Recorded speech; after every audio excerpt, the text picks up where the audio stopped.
3 years of marriage. 3 years of waiting for a man who never came home. Tonight, Amelia Carter stands alone in her penthouse bathroom, staring at two pink lines that will change everything. But when she finally tells her husband about the baby growing inside her, his response will shatter what's left of her world. One rainy night, one chance encounter, one dangerous man who offers her a way out. This is the story of a woman who disappeared from her own life and found something far more powerful waiting in the shadows. If you're ready for a story about second chances and forbidden protection, stay with me until the end. Hit that like button and comment your city so I can see how far this story travels. The rain fell like accusations against the floor-to-ceiling windows of the penthouse, each drop a small betrayal echoing through the silence. Amelia Carter stood motionless in the center of the living room, her phone clutched in one hand, the screen dark and unresponsive to her needs. The champagne she'd bought sat warming on the marble counter, two crystal flutes positioned beside it, with the kind of desperate optimism that made her chest ache. 3 years. Today marked 3 years since she'd stood in a courthouse in Manhattan and promised forever to Marcus Hale. 3 years since she'd believed that marriage meant partnership, that love could grow from ambition and shared goals. 3 years of learning, slowly and painfully, that she'd been wrong about everything. The penthouse sprawled around her, all designer furniture and carefully curated art, each piece selected by Marcus's decorator. Amelia had never chosen anything in this space. She existed here, a ghost haunting rooms that belonged to someone else's vision of success. Even now, dressed in the emerald silk dress she'd bought specifically for tonight, she felt like an intruder in her own home. Her reflection stared back at her from the darkened windows, superimposed over the glittering Brooklyn skyline. 28 years old, though she felt ancient tonight. Her auburn hair fell in waves past her shoulders, and the dress hugged curves that Marcus hadn't noticed in months, maybe longer. She'd stopped counting the nights he came home late, stopped waiting up with questions that only earned her dismissive answers. The phone in her hand buzzed. Hope flared in her chest, bright and pathetic, before she saw the message. Working late. Don't wait up. 4 words. Not even an apology. Not even an acknowledgement that today was supposed to matter. Amelia's fingers trembled as she typed a response, then deleted it. Typed again. Deleted again. What was there to say? That she'd planned a special dinner? That she'd been waiting for the right moment all evening? That hidden in her pocket, wrapped in tissue paper like a secret too fragile to expose, was a pregnancy test showing 2 pink lines? She pressed her hand against her stomach, still flat beneath the silk. 6 weeks, according to the doctor she'd seen yesterday. 6 weeks of carrying a life that Marcus didn't know about yet. She'd imagined telling him tonight, imagined his face softening with surprise and joy. Imagined for one foolish moment that a baby might bridge the distance that had grown between them. The champagne mocked her from across the room. Amelia grabbed her coat, a long black wool piece that Marcus had bought her last Christmas, probably selected by his assistant, and left the penthouse without bothering to turn off the lights. Let him come home to illumination. Let him wonder, just for a moment, where she'd gone. The elevator descended in weighted silence, her reflection trapped in the polished brass doors. She looked like someone playing dress-up, a girl pretending to be the kind of woman who belonged in penthouses and emerald silk. The doors opened onto the lobby, and the doorman's eyes flickered with concern. "Mrs. Hale, can I call you a car?" "No thank you, Robert. I'd like to walk." His eyebrows lifted slightly. It was raining, and she was in heels, but he simply nodded and held the door open. "Have a good evening, ma'am." The rain hit her immediately, cold and cleansing. Amelia walked without direction, her heels clicking against wet pavement, the city lights blurring through the downpour. She should have grabbed an umbrella, should have changed shoes, should have done 1,000 things differently, starting 3 years ago when she'd convinced herself that Marcus Hale's attention meant something more than temporary interest. They'd met at a corporate gala, back when Amelia was fresh out of Columbia with a degree in financial analysis and dreams of making a difference. Marcus had been magnetic that night, successful, confident, 12 years her senior and impossibly sophisticated. He'd listened when she talked about market trends and economic policy, had seemed genuinely impressed by her insights. For 6 months, he'd courted her with the same intense focus he applied to business deals. She'd mistaken that focus for love. The wedding had been small, pragmatic. Marcus didn't believe in extravagant ceremonies, and Amelia had no family to invite anyway. Her parents had died in a car accident during her sophomore year of college, leaving her alone in the world except for a few distant cousins she'd lost touch with. Marcus had seemed like an anchor, someone stable and established who could give her the family she'd lost. Instead, he'd given her isolation wrapped in luxury. Amelia found herself in front of a restaurant, warm light spilling from its windows onto the rain-slicked street. Bella Notte, the sign proclaimed in elegant script. Through the glass, she could see white tablecloths and flickering candles, couples leaning close in conversation. The kind of intimate dinner she'd imagined having tonight. She pushed through the door before she could talk herself out of it. The hostess looked up with a professional smile that faltered slightly when she took in Amelia's rain-soaked appearance. "Good evening. Do you have a reservation?" "No, Amelia's voice cracked. She cleared her throat, forced strength into it. "Just me. Table for one, if you have it." Something softened in the hostess's expression. "Of course. Right this way." She was led to a small table near the back, tucked into a corner that felt both private and lonely.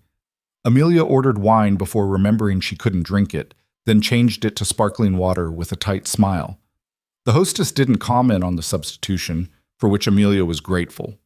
The restaurant hummed with quiet conversation and classical music. Amelia sat with her back straight, trying to look like someone who chose to dine alone on their anniversary.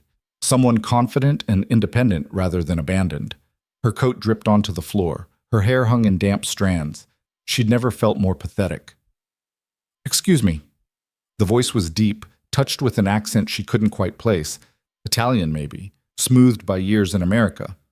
Amelia looked up and found herself staring at a man who made the air shift around him. He was tall, well over 6 feet, with dark hair swept back from a face that could have been carved from marble. Sharp cheekbones, a strong jaw, and eyes so dark they appeared black in the candlelight. He wore a charcoal suit that fit him perfectly, the kind of tailoring that cost more than Amelia's monthly salary. But it was his presence that struck her, a quiet intensity that suggested power held carefully in check. "I apologize for the intrusion," he said, his voice measured and precise. "But you dropped this outside." He held out his hand. In his palm lay the pregnancy test, wrapped in its tissue paper that had come partially undone in the rain. Amelia's heart stopped. Heat flooded her face as she snatched it from his hand, shoving it into her purse with trembling fingers. "Thank you," she managed, not meeting his eyes. She expected him to leave, to return to whatever table he'd come from with a story about the crazy woman dining alone. Instead, he remained standing there, his dark eyes studying her with unsettling focus. "Forgive me," he said quietly, "but you look like someone who has recently received very bad news." Amelia let out a sound caught between a laugh and a sob. "Is it that obvious?" "Only to someone who has learned to read people." He paused, then gestured to the empty chair across from her. "May I?" Every instinct told her to say no. She didn't know this man. He'd seen her pregnancy test, witnessed her humiliation. The smart thing would be to refuse politely and maintain what little dignity she had left. "Please," she heard herself say. He sat with fluid grace, folding his tall frame into the chair as if he belonged there. Up close, she could see the fine lines around his eyes, the silver threading through his dark hair at the temples. He was older than Marcus, maybe mid-40s, but he wore it differently. Where Marcus's age made him feel distant and paternal, this man's maturity suggested depth and experience. "Dante Moretti," he said, offering his hand across the table. "Amelia." She shook his hand, surprised by the warmth of his grip, the calluses that suggested he was more than just another corporate executive. "Amelia Carter." She'd hesitated before using her maiden name, the name she'd kept for work while becoming Mrs. Hale everywhere else. But tonight, she didn't want to be Mrs. Hale. Mrs. Hale was the woman whose husband forgot their anniversary. Mrs. Hale was invisible. "It's a pleasure to meet you, Amelia, though I wish the circumstances were happier." Dante's eyes never left her face, and there was something in his gaze that made her feel seen in a way she hadn't experienced in years. "You're dining alone on a night like this. That suggests either remarkable independence or profound loneliness. Given what I saw in your eyes when you took back that test, I suspect the latter." Amelia should have been offended by his directness. Instead, she found it oddly refreshing. "You're very perceptive for a stranger." I've found that sometimes strangers are easier to talk to than the people who are supposed to know us best. He leaned back in his chair, completely at ease. They have no expectations, no history to cloud their judgment. Would you like to tell me why you're here alone, Amelia Carter? Or should we maintain the comfortable fiction that you're a woman who simply prefers her own company? She studied him for a long moment, this man who'd appeared from nowhere and seemed to see straight through her carefully constructed composure. There was something dangerous about him. She could sense it in the way other diners glanced his way with a mixture of respect and wariness, in the way the staff had straightened when he walked through the restaurant. This was not a man accustomed to being told no. And yet, there was also kindness in his face, a gentleness in how he'd returned her pregnancy test without judgment or prying questions. "It's my anniversary," she said finally, the words spilling out before she could stop them. 3 years today. I've been planning this evening for weeks, special dinner, champagne, the whole romantic gesture. And he... Her voice broke. She took a breath, forced herself to continue. He sent a text saying he was working late.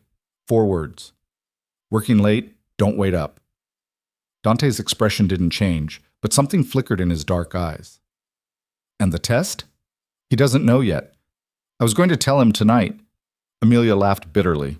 I actually thought maybe it would change things, that we could be a family, that he might finally see me as more than just another fixture in his perfectly decorated life. But you don't believe that anymore.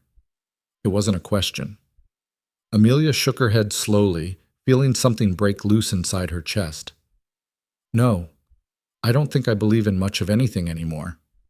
The waiter appeared and Dante ordered in rapid Italian that made the young man beam with pleasure. After he left, Dante turned his attention back to Amelia.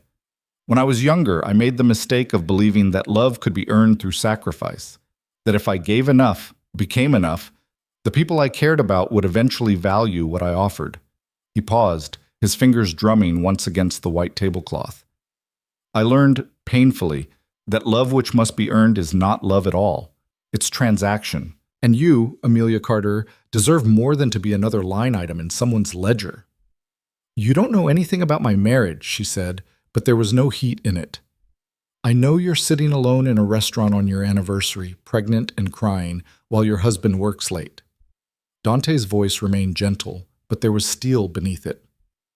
I know you used your maiden name when you introduced yourself. I know the dress you're wearing is expensive, but not your style. The cut is too severe, too corporate. Someone else chose it for you, just like someone else decorated your home and planned your life and made you feel like a ghost in your own existence. Amelia stared at him, her breath caught somewhere between her lungs and her throat. How could you possibly... Because I've spent my life reading people, understanding what they hide and what they reveal. And you, Bella, are a woman who has been disappearing for a very long time. The truth of it hit her like a physical blow. She had been disappearing. Piece by piece, choice by choice, she'd allowed Marcus to erase her until she barely recognized herself anymore. The ambitious analyst who'd graduated top of her class had become a silent ornament in a penthouse, waiting for scraps of attention from a man who'd stopped seeing her years ago. I don't know how to stop, she whispered. You already have. Dante leaned forward, his intensity focused entirely on her. You walked out tonight. You came here instead of waiting in that empty apartment. You're still fighting, Amelia, even if you don't realize it yet. The waiter returned with their food, pasta that Amelia hadn't ordered, but that smelled incredible. Dante had somehow known what she needed, just as he seemed to know everything else about her. They ate in silence for a while, and Amelia found herself relaxing despite everything. There was something profoundly comfortable about Dante's presence, as if she'd known him far longer than these few strange minutes. He didn't press her with questions or offer empty platitudes. He simply existed across from her, solid and real, while the rain continued to fall outside. Tell me about yourself, she said finally, needing to shift focus away from her own misery. What do you do, Dante Moretti? A slight smile touched his lips. I solve problems for people who have nowhere else to turn. That's deliberately vague. Yes, it is. His smile widened fractionally. Let's say I've built a career out of understanding human nature and the systems that govern our lives. I help people navigate difficult situations, remove obstacles, create new possibilities when the old ones have failed. You make it sound almost mystical. There's nothing mystical about it. I simply see things clearly while others are blinded by emotion or convention. He took a sip of wine, his dark eyes never leaving her face. For instance, I can see that you're trapped in a marriage that's slowly killing who you are. I can see that you're pregnant and terrified because bringing a child into that situation feels impossible. And I can see that you're already considering your options, even if you haven't admitted it to yourself yet. Amelia set down her fork, her hands shaking. What options? I have a child to think about now. I can't what? Leave? Rebuild? Choose yourself instead of a man who's already chosen to abandon you? Dante's voice remained soft, but there was challenge in it.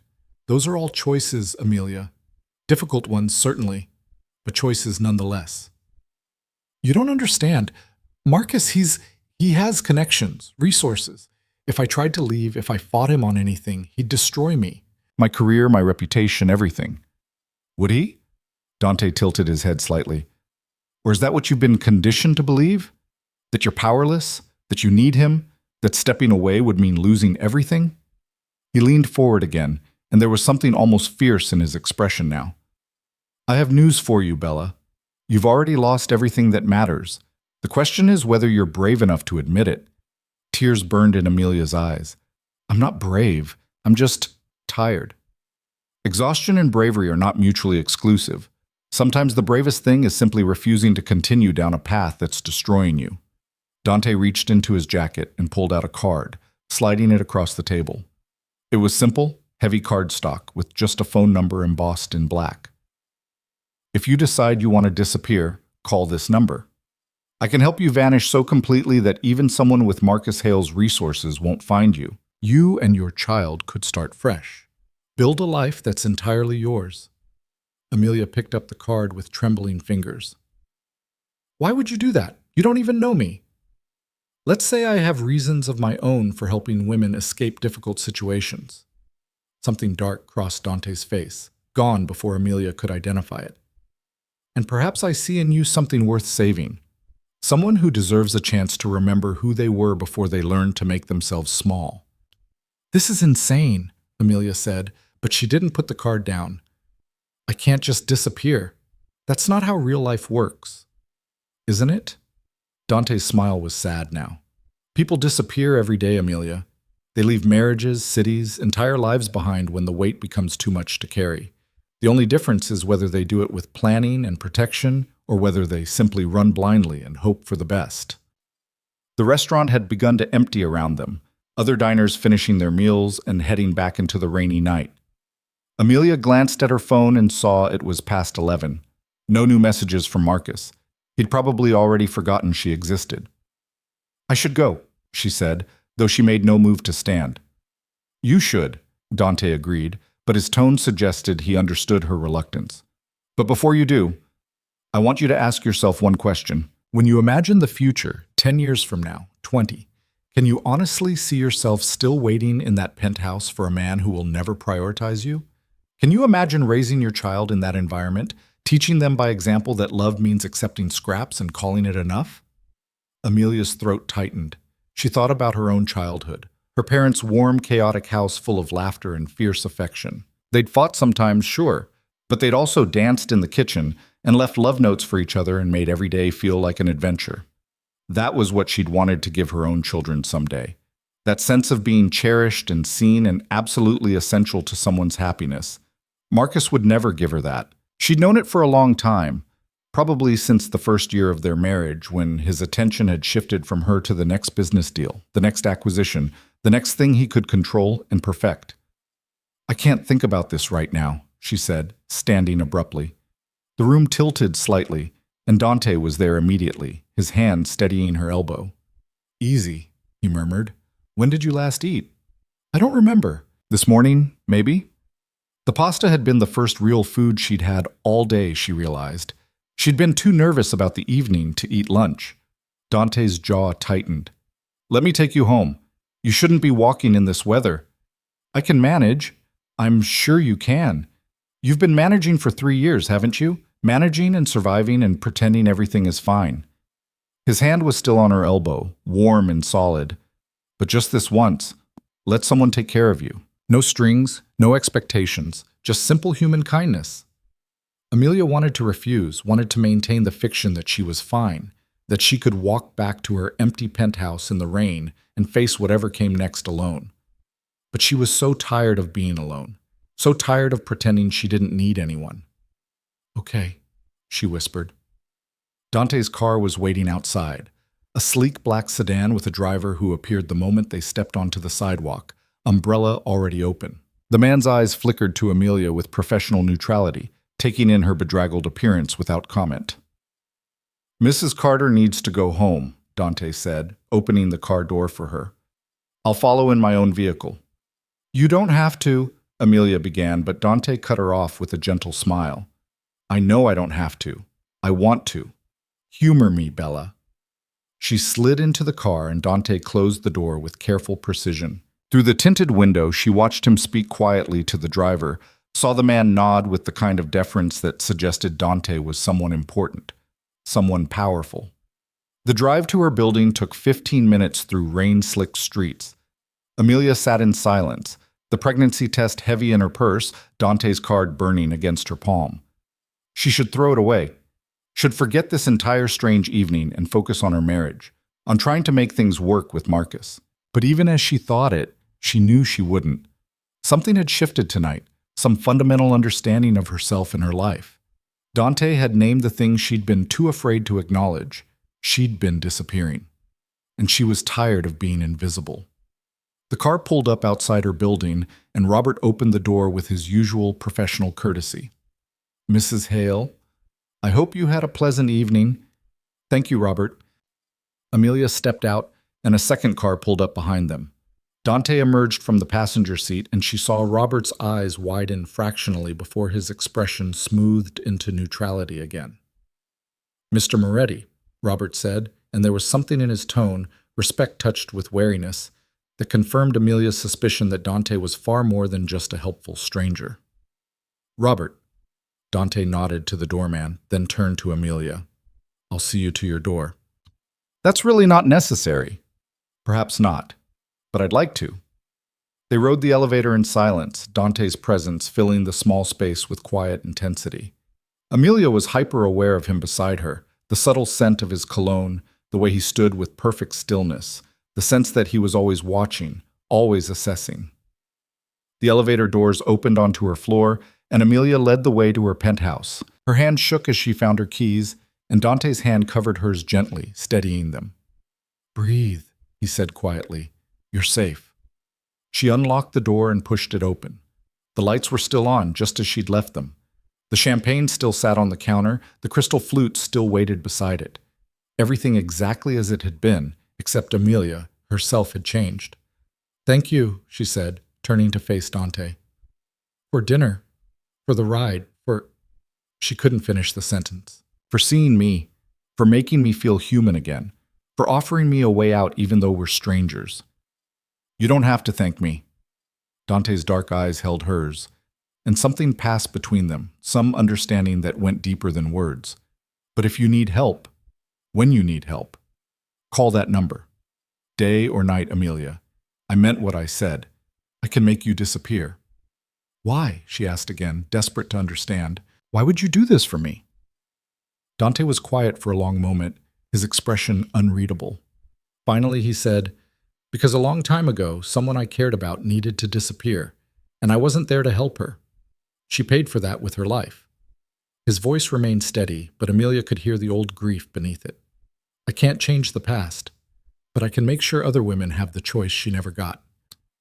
Before Amelia could respond, before she could process the weight of what he'd just revealed, Dante stepped back into the elevator. "Remember," he said as the doors began to close, "you're not as powerless as you've been taught to believe." Then he was gone, and Amelia stood alone in her doorway, clutching a stranger's business card and feeling more awake than she had in 3 years. She walked into the penthouse and looked around at the perfect furniture, the curated art, the life Marcus had built without her input. Then she looked down at her stomach, at the place where their child grew, and made a decision. Tomorrow, she would tell Marcus about the pregnancy. She would give him one chance, just one, to be the man she'd once believed he could be. To choose his family over his work, his wife over his ambitions. And if he refused, If he proved to be exactly who she feared he was, then she would call Dante Moretti's number and learn what it meant to disappear. The rain continued to fall outside, washing the city clean, and Amelia Carter stood in her empty penthouse and waited for morning to come. Morning came too quickly, and not quickly enough. Amelia had spent the night curled on the couch, still wearing her emerald dress, watching the city lights blur through rain-streaked windows.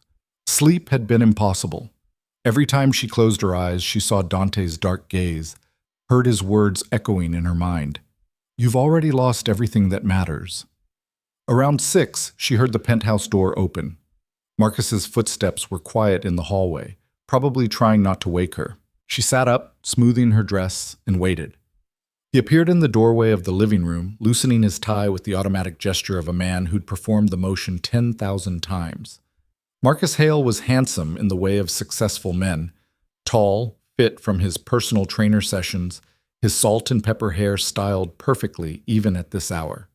He wore his 40 years well, carried his wealth with the confidence of someone who'd never questioned whether he deserved it. His eyes landed on her, and surprise flickered across his features. "Amelia, you're awake." "I never went to sleep." She stood, her bare feet silent on the hardwood floor. "We need to talk, Marcus." Something in her tone made him pause. His hand fell away from his tie, and he studied her with the kind of analytical focus he usually reserved for quarterly reports. "Is something wrong?" The question was so absurd she almost laughed. 3 years of neglect, of being treated like expensive furniture, and he had to ask if something was wrong. But she swallowed the bitter response and reached into her purse, pulling out the pregnancy test. "I'm pregnant," she said, holding it out to him. 6 weeks. Marcus stared at the test like it was a foreign object, something that didn't belong in his carefully ordered world. For a long moment, he said nothing. Then he crossed to the bar and poured himself a scotch, despite the early hour. "I see," he said finally, his back to her. "That's all you have to say?" Amelia's voice rose despite her efforts to stay calm. "Marcus, we're having a baby. I hoped." "You hoped what, exactly?" He turned to face her, and the coldness in his expression made her step back. "That this would fix things between us? That a child would somehow make this marriage into something it's never been?" The words hit like physical blows. "What are you talking about?" Marcus took a long drink of scotch, then set the glass down with precise care. "Amelia, let's not pretend. We both know this marriage was a mistake. I was looking for someone who understood my world, someone who could be an asset to my career. You were looking for security after losing your parents. We wanted different things from each other, and we got exactly what we bargained for." That's not true. But even as she said it, Amelia felt the foundation of her denial crumbling. "I loved you. I thought we could build something real. You loved the idea of me, the stability, the lifestyle, the image of success." Marcus's voice was matter-of-fact, as if discussing a failed business venture. "And I needed a wife who looked good at corporate events and didn't ask too many questions about where I was or what I was doing. It worked well enough for a while." "Worked well enough?" Amelia's hands clenched at her sides. "Marcus, we're married. We made vows. Vows that neither of us have honored for over a year now." He moved to the windows, gazing out at the morning light breaking over Brooklyn. "You want honesty? Fine. I've been seeing someone else, Melissa from the office. It's been going on for 18 months. The confirmation of what she'd suspected still managed to steal her breath. 18 months. A year and a half of lies, of late nights at the office that weren't really about work. A year and a half of feeling crazy for suspecting, of telling herself she was paranoid and insecure. "Why didn't you just leave?" she whispered. "Divorce is expensive and messy. It looks bad to the board, to investors. And you never pushed for more than I was willing to give, so I saw no reason to rock the boat." He turned back to her, and there was something almost pitying in his expression. "You've been perfectly content to live in this apartment, spend my money, play the role of Mrs. Marcus Hale. What incentive did I have to change the arrangement?" Amelia felt something inside her snap, the final thread of hope that had been holding her together. "And the baby?" Marcus's jaw tightened. "I don't want children, Amelia. I never have. I thought I'd made that clear when we got married." "You said not yet. You said we'd discuss it later." I said what you wanted to hear because it was easier than having the conversation. He picked up his scotch again, drained it. But I'll be direct now. I don't want this child. I won't be a father to it. And if you choose to go through with this pregnancy, you'll be doing it alone. The room tilted. Amelia grabbed the back of the couch for support, her vision tunneling. You're asking me to get an abortion. I'm telling you that if you want to continue this pregnancy, it will be as a single mother. I'll file for divorce, and while I'll pay whatever child support is legally mandated, that's the extent of my involvement. Marcus set down his glass and straightened his tie with brisk efficiency. I suggest you think very carefully about what kind of life you can provide for a child on your own. Your analyst salary won't cover 1/10 of what you've grown accustomed to. This isn't about money. Everything is about money, Amelia. The sooner you accept that, the easier your life will be. He moved toward the bedroom, then paused. I have a meeting at 8. I'll be staying at Melissa's for the next few days while you process this. My lawyer will be in touch about the divorce proceedings. Marcus, wait. But he was already walking away, disappearing into their bedroom to pack a bag, as if this conversation had been nothing more than a minor inconvenience in his schedule. Amelia stood frozen in the living room, her hand pressed against her stomach, the full weight of her situation crashing down on her. She was pregnant and alone. Her husband was leaving her for another woman, and she had nowhere to go, no family to turn to, no support system beyond a few work acquaintances who'd probably take Marcus's side in any divorce. Her phone buzzed, a text from an unknown number. My offer stands. D.M. Dante. Somehow he'd gotten her number, though she shouldn't be surprised. A man who could offer to make someone disappear probably had resources she couldn't begin to imagine. Her fingers trembled as she pulled his card from her purse, staring at the embossed number. I can make you vanish so completely that even someone with Marcus Hale's resources won't find you. What did she have to lose? Her marriage was over. Marcus had made it clear she meant nothing to him, that their child meant nothing to him. She could stay and fight for scraps, accept whatever crumbs his lawyer deemed appropriate, raise her baby in the shadow of her own humiliation, or she could disappear. Amelia dialed the number before she could talk herself out of it. Dante answered on the first ring, his voice steady and unsurprised. Amelia, how did you know I'd call? Because you're stronger than you give yourself credit for, and because men like Marcus Hale are predictable in their cruelty. There was a pause, and she could hear city sounds in the background. Dante was already out somewhere, moving through the world while her own had collapsed. What happened? He told me to get rid of the baby, said he'd divorce me if I didn't. Her voice broke.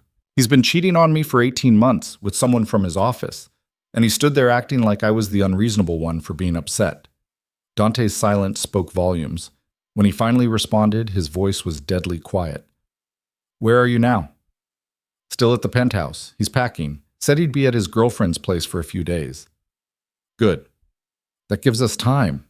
She could hear him moving, the sound of a car door opening. I'm sending a car for you. Pack what matters. Documents, photos, anything with sentimental value. Leave everything else. Can you do that? I don't understand. Where am I going? Somewhere safe. Somewhere Marcus and his lawyers can't reach you while we figure out your next steps. Dante's tone gentled. Trust me, Amelia, I know this feels overwhelming right now, but you're not alone anymore. Pack your things. The car will be there in 20 minutes. The line went dead before she could respond. Amelia stared at her phone, her heart hammering. This was insane. She was actually going to run away with a man she'd met less than 12 hours ago, disappear from her own life like some kind of fugitive. But what choice did she have? She moved through the penthouse in a daze, pulling out the single suitcase she'd brought when she moved in 3 years ago. Her documents were easy. Birth certificate, social security card, passport, all filed neatly in her desk drawer because Marcus insisted on organization. Her laptop went in next, then her phone charger. Clothes felt less important, but she grabbed essentials, packing with the efficiency of someone who'd learned not to accumulate too many personal possessions. The photo album took up precious space, but she couldn't leave it. Pictures of her parents, her childhood, the life she'd lived before Marcus. Proof that she'd once been someone whole and happy. Marcus emerged from the bedroom with his own luggage, barely glancing at her. You're packing too? Yes. He nodded, apparently unconcerned with where she might be going. The apartment is paid through the end of the month. After that, you'll need to find somewhere else. I'll have my assistant send you information about available rentals in your price range. Don't bother. Amelia zipped her suitcase closed with more force than necessary. I won't be needing your assistant's help. Something in her tone made Marcus actually look at her, really look at her, for the first time in months. Amelia, don't. She held up her hand, surprised by how steady it was. You've made yourself perfectly clear, Marcus. You don't want me or our child. You never really wanted me at all. So let's not pretend you suddenly care where I go or what I do. His eyes narrowed. If you're thinking of fighting me on the divorce, I should warn you that my lawyers are very good. You won't get anything beyond what I choose to give you. I don't want anything from you. The truth of it surprised her. 24 hours ago, she would have fought for this marriage, for the life she'd built here. But Dante was right. She'd already lost everything that mattered. The rest was just furniture and square footage. Keep your money, Marcus. Keep your perfect apartment and your girlfriend and your loveless existence. I'm done. She grabbed her suitcase and walked toward the door, feeling lighter with every step. Behind her, Marcus called out, "You're making a mistake. You'll regret this." Amelia paused in the doorway, looking back at the man she'd promised forever to. The only thing I regret is wasting 3 years trying to be someone you could love. Goodbye, Marcus. The elevator ride down felt like descending from a prison tower. Robert looked up as she emerged, his professional mask slipping when he saw her suitcase. Mrs. Hale, are you leaving? Yes, Robert, for good. She managed a smile for the kind doorman who'd always treated her with more respect than her own husband. Thank you for always being so courteous. His eyes softened. You take care of yourself, ma'am. You deserve better than... He caught himself, clearing his throat. You deserve to be happy. The black sedan was already waiting, the same driver from last night standing beside it with an umbrella despite the clear morning sky. He took her suitcase without comment, stowing it in the trunk with practiced efficiency. Mrs. Carter, he said, opening the rear door. Mr. Moretti asked me to bring you to the estate. The drive will take about an hour. Amelia slid into the car, and as it pulled away from her building, she allowed herself one last look back. The penthouse windows glinted in the morning sun, reflecting nothing but empty sky. She felt no attachment to it, no sadness at leaving. It had never been her home, anyway. They drove north out of Brooklyn, through neighborhoods that gradually gave way to suburbs and then to genuine countryside. Amelia watched the landscape change through the tinted windows, feeling like she was traveling between worlds. The driver maintained professional silence, allowing her space to process everything that had happened. Her phone buzzed repeatedly. Texts from Marcus's lawyer already, a number she didn't recognize that was probably Melissa. Even a message from Marcus himself asking her to reconsider and think about her future. She turned the phone to silent and shoved it in her purse. After an hour, they turned onto a private road marked only by a discreet bronze plaque, Moretti Estate. The driveway wound through manicured grounds, past gardens still green despite the late October weather. The house that emerged from the trees made Amelia's breath catch. It was magnificent. A 3-story stone mansion that looked like it had been transplanted from the Italian countryside. Wide terraces overlooked rolling hills, and she could see the glint of a lake in the distance. This wasn't just wealth. This was legacy, history, power built over generations. The car pulled up to the front entrance where Dante stood waiting, dressed casually now in dark slacks and a black sweater that emphasized his broad shoulders. His expression was carefully neutral, but his dark eyes tracked her movements with that same intense focus she remembered from the restaurant. He opened her door himself, offering his hand to help her out. Welcome, Amelia. This is your home? She stared up at the mansion, feeling impossibly small. One of them, but it's the most secure and privacy is important right now. He gestured toward the entrance where a woman in her 50s stood waiting, her kind face creased with concern. This is Mrs. Chen, my housekeeper. She'll show you to your room and make sure you have everything you need. Mrs. Chen stepped forward with a warm smile. It's lovely to meet you, dear. You look exhausted. Come, let's get you settled. But Amelia didn't move. She looked up at Dante, searching his face for answers to questions she didn't know how to ask. Why are you doing this? You don't know me. I could be anyone. You're a woman who needs help. That's all I need to know. Dante's expression softened fractionally. We'll talk later, once you've rested. Mrs. Chen will take good care of you. He was right. She was exhausted. The adrenaline that had carried her through the confrontation with Marcus was fading, leaving her hollow and shaky. Amelia nodded and followed Mrs. Chen into the mansion, too tired to question or resist anymore. The interior was as beautiful as the exterior, all warm woods and soft lighting, artwork that looked original rather than decorator chosen, spaces that felt lived in rather than staged. Mrs. Chen led her up a curved staircase to the second floor, chattering gently about the house's history and layout. Mr. Moretti's grandfather built this place in the 1950s, she explained, opening a door to reveal a spacious bedroom decorated in soft blues and creams. He wanted somewhere that felt like the old country. The whole family used to gather here for holidays before... She cut herself off, her smile dimming.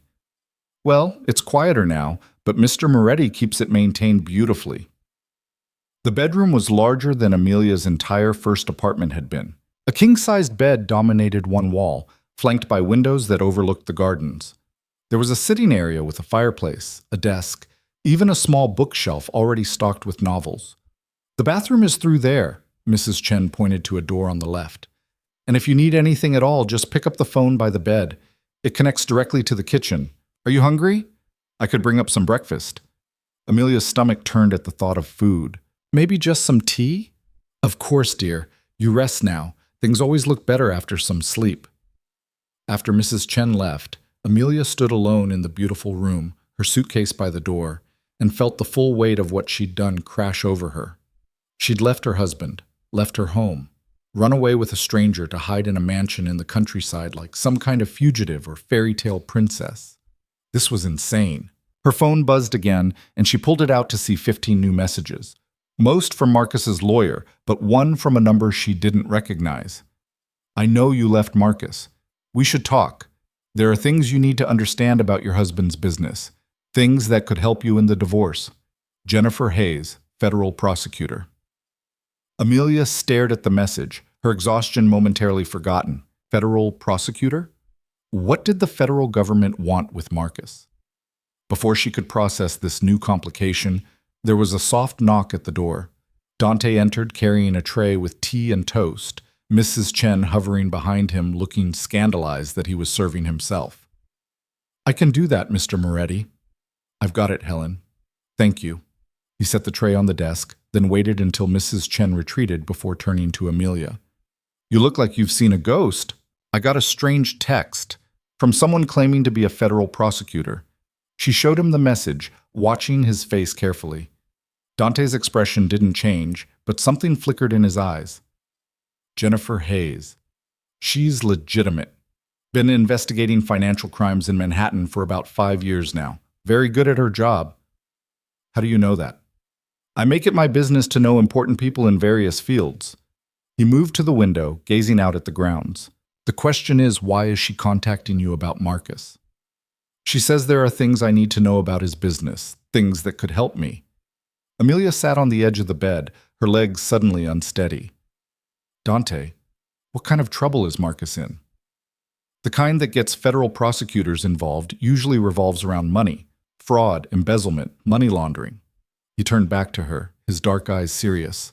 Did Marcus ever discuss his business dealings with you? Mention clients or partners that seemed unusual?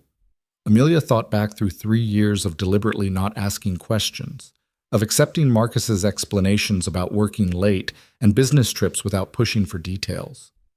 He kept me separate from his work, said it was better if I didn't worry about the complicated financial stuff. Convenient. Dante's tone was dry. Men like Marcus prefer their wives ignorant because it protects them. Can't be implicated in crimes you don't know about. You think he's a criminal? I think Marcus Hale is a man who values profit over ethics and surrounds himself with similar people, whether that's crossed into illegal territory. He shrugged. I'd need more information, but if the federal government is building a case, there's usually substance behind it. Amelia's mind raced. Could this affect the divorce, if he's arrested? Potentially. It could also make you a target. Dante moved closer, and his presence was both comforting and unsettling. If Marcus has been involved in illegal activities and his partners think you might know something, they could see you as either an asset or a liability. Both positions are dangerous. Oh my God. She pressed her hands to her face, feeling the walls closing in. This can't be happening. I just wanted to tell my husband I was pregnant. How did everything spiral so completely out of control? Because you married a man who was always going to implode eventually. You just happened to be standing too close when the fuse finally burned down. Dante crouched in front of her, his hands resting gently on her knees. Look at me, Amelia. She lowered her hands, meeting his intense gaze. You're safe here, he said quietly. Whatever is happening with Marcus, whatever the federal government wants, you're protected in this house. No one gets past my security. No one threatens what's mine. I'm not yours, she whispered, but there was no heat in it. No, but you're under my protection now, which amounts to the same thing. His hand squeezed gently before he stood. Drink your tea. Try to sleep. This afternoon we'll call Jennifer Hayes and find out exactly what she knows.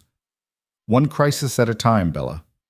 He left before she could respond, closing the door softly behind him. Amelia sat in the quiet room, surrounded by luxury and safety she hadn't earned, carrying a child whose father didn't want them, and somehow caught up in federal crimes she didn't understand. She should be terrified. Should be planning her escape from this situation too, running back to the familiar disaster of her marriage rather than facing these new unknowns. Instead, she picked up the tea Dante had brought her and took a sip. It was perfect. Exactly the right temperature, sweetened just slightly, bergamot and honey warming her from the inside. Someone had paid attention to how she took her tea at the restaurant last night. Someone had noticed and remembered and cared enough to get it right. Amelia curled up on the window seat, watching the morning sun illuminate the gardens below. And for the first time in 3 years, she allowed herself to imagine a future that didn't include Marcus Hale at all. A future where she and her baby were safe and seen and valued, where love didn't have to be earned through sacrifice and silence. It was a dangerous thought, but then again, she'd already done the dangerous thing by coming here, by trusting a man she barely knew with her safety and her secrets. What was one more risk when she'd already lost everything? Outside, she could see Dante walking the grounds, his phone to his ear, his posture radiating controlled power even at a distance. He moved like a man accustomed to command, to being obeyed without question. She should probably be frightened of him, should question what kind of man had the resources to hide someone from federal investigations and angry husbands. But all she felt was relief. Relief that someone was finally fighting for her instead of against her. Relief that she wasn't alone anymore. Amelia closed her eyes and let herself rest, the tea warm in her hands, the sound of birdsong drifting through the window. Whatever came next, whatever revelations Jennifer Hayes had to share about Marcus's crimes, whatever danger she'd unwittingly walked into, she would face it. But first she would sleep. In a beautiful room in a stranger's house, protected by a dangerous man who'd offered her the one thing Marcus never had, a choice. The future could wait until she was ready to meet it. Amelia woke to shadows stretching across the bedroom floor and the disorienting sensation of not knowing where she was. For a moment, panic flared. The ceiling was wrong, the light was wrong, everything was wrong. Then memory crashed back. Marcus's cold dismissal, Dante's quiet protection, the federal prosecutor's cryptic message. She sat up slowly, her body stiff from sleeping in her clothes. The teacup sat empty on the windowsill where she'd left it, and through the glass she could see the sun beginning its descent toward the horizon. She'd slept for hours. A soft knock preceded Mrs. Chen's entrance. "Oh, good, you're awake. Mr. Moretti asked me to let you know that Ms. Hayes will be arriving at 5 o'clock. He thought you might want to freshen up first." The housekeeper's eyes were kind but assessing. "How are you feeling, dear?" "Confused, scared, like I'm living someone else's life." Amelia pushed her hair back from her face. "Is that normal? For someone in your situation?" "I'd say it's the only rational response." Mrs. Chen moved to the closet and opened it, revealing clothes that definitely hadn't been there earlier. "Mr. Moretti had these brought in. He wasn't sure of your size, so there's a range. I hope something fits." Amelia stood and approached the closet cautiously, as if the clothes might bite. Inside hung a carefully curated selection: soft sweaters, comfortable pants, a few dresses that looked nothing like the severe corporate wardrobe Marcus had preferred. Everything was in jewel tones and earth colors, rich and warm. "He bought me an entire wardrobe in the time I slept?" Mr. Moretti is very efficient when he sets his mind to something. Mrs. Chen pulled out a deep burgundy sweater and black pants. These might be nice for the meeting, comfortable but put together. You'll want to feel confident when dealing with federal prosecutors. The casual way she said it made Amelia's head spin. Does this happen often? Women showing up here needing protection from prosecutors? Mrs. Chen's expression softened with something that looked like old grief. You're not the first person Mr. Moretti has helped, but you're the first in a very long time that he's brought to the estate. Usually he arranges safe houses, new identities, transport to other countries. Bringing you here? She smoothed the sweater with careful hands. That's different. That's personal. Why would I be personal to him? We only met last night. That's a question only Mr. Moretti can answer, dear. But I've worked for this family for 30 years, and I know when he's invested in someone's safety. He's downstairs right now making calls, pulling in favors, building walls between you and whatever danger is coming. She handed Amelia the clothes. Men like Mr. Moretti don't do anything halfway. Once you're under his protection, you're family. And he protects family with everything he has. After Mrs. Chen left, Amelia showered in the palatial bathroom, washing away the residue of her old life. The hot water felt like absolution, and she stood under the spray until her skin turned pink and her muscles finally relaxed. When she emerged, she felt almost human again. The burgundy sweater fit perfectly, as did the pants. She stared at herself in the mirror and barely recognized the woman looking back. Without the armor of corporate clothes, without the carefully constructed mask she'd worn for Marcus, she looked younger, vulnerable, real. Her phone sat on the dresser, and she picked it up with reluctance. 23 new messages now, most from Marcus's lawyer demanding she respond to divorce proceedings. One from Marcus himself. You're being childish. Come home, and we'll discuss this like adults. She deleted it without responding. At precisely 5 o'clock, there was a knock at her door. Dante stood in the hallway, and Amelia's breath caught at the sight of him. He'd changed into a charcoal suit, his dark hair still damp from his own shower, and he looked every inch the powerful man he clearly was. The sweater suits you, Eek, he said, his dark eyes tracking over her with approval. How are you feeling? Like I'm about to step into something I don't understand. Then we're evenly matched, because I don't fully understand it either yet. He offered his arm with old-world courtesy. But we'll figure it out together. Jennifer Hayes is waiting in my study. Amelia took his arm, grateful for the solid warmth of him as they descended the curved staircase. The mansion felt different in the evening light. Shadows gathered in corners, and she could hear voices coming from somewhere deeper in the house. How many people lived here? How many knew about her presence? Dante seemed to sense her thoughts. My security team knows you're here, and they know you're under my personal protection. That's all they need to know. Your privacy is safe. They reached a heavy wooden door, and Dante pushed it open to reveal a study that took Amelia's breath away. Floor-to-ceiling bookshelves lined 3 walls, filled with leather-bound volumes that looked well-read rather than decorative. A massive desk dominated the space, and behind it, windows overlooked the gardens now gilded with sunset light. A woman stood by those windows, turning as they entered.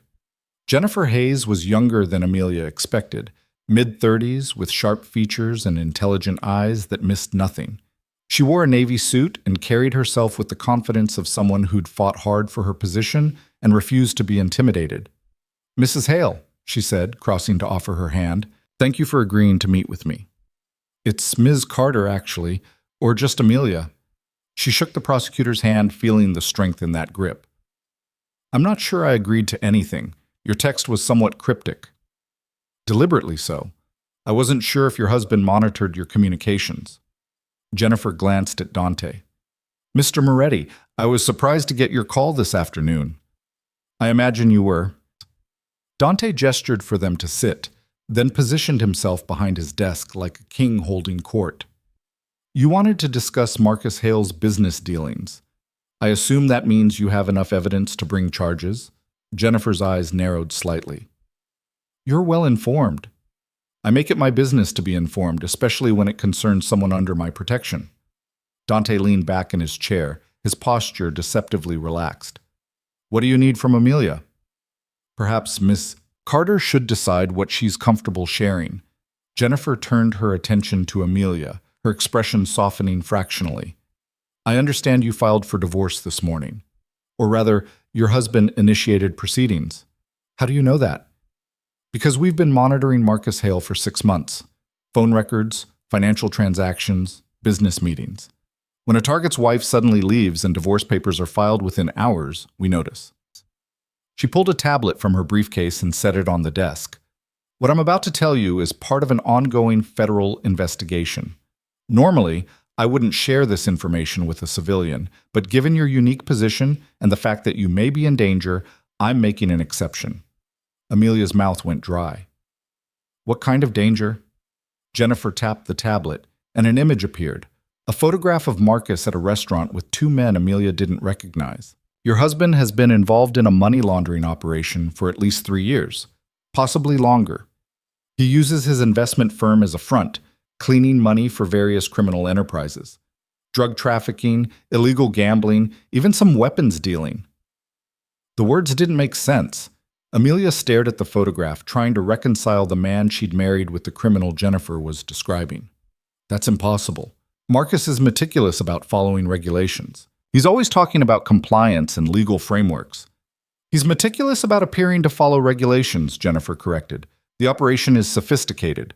Multiple shell companies, international accounts, carefully structured transactions that look legitimate on the surface.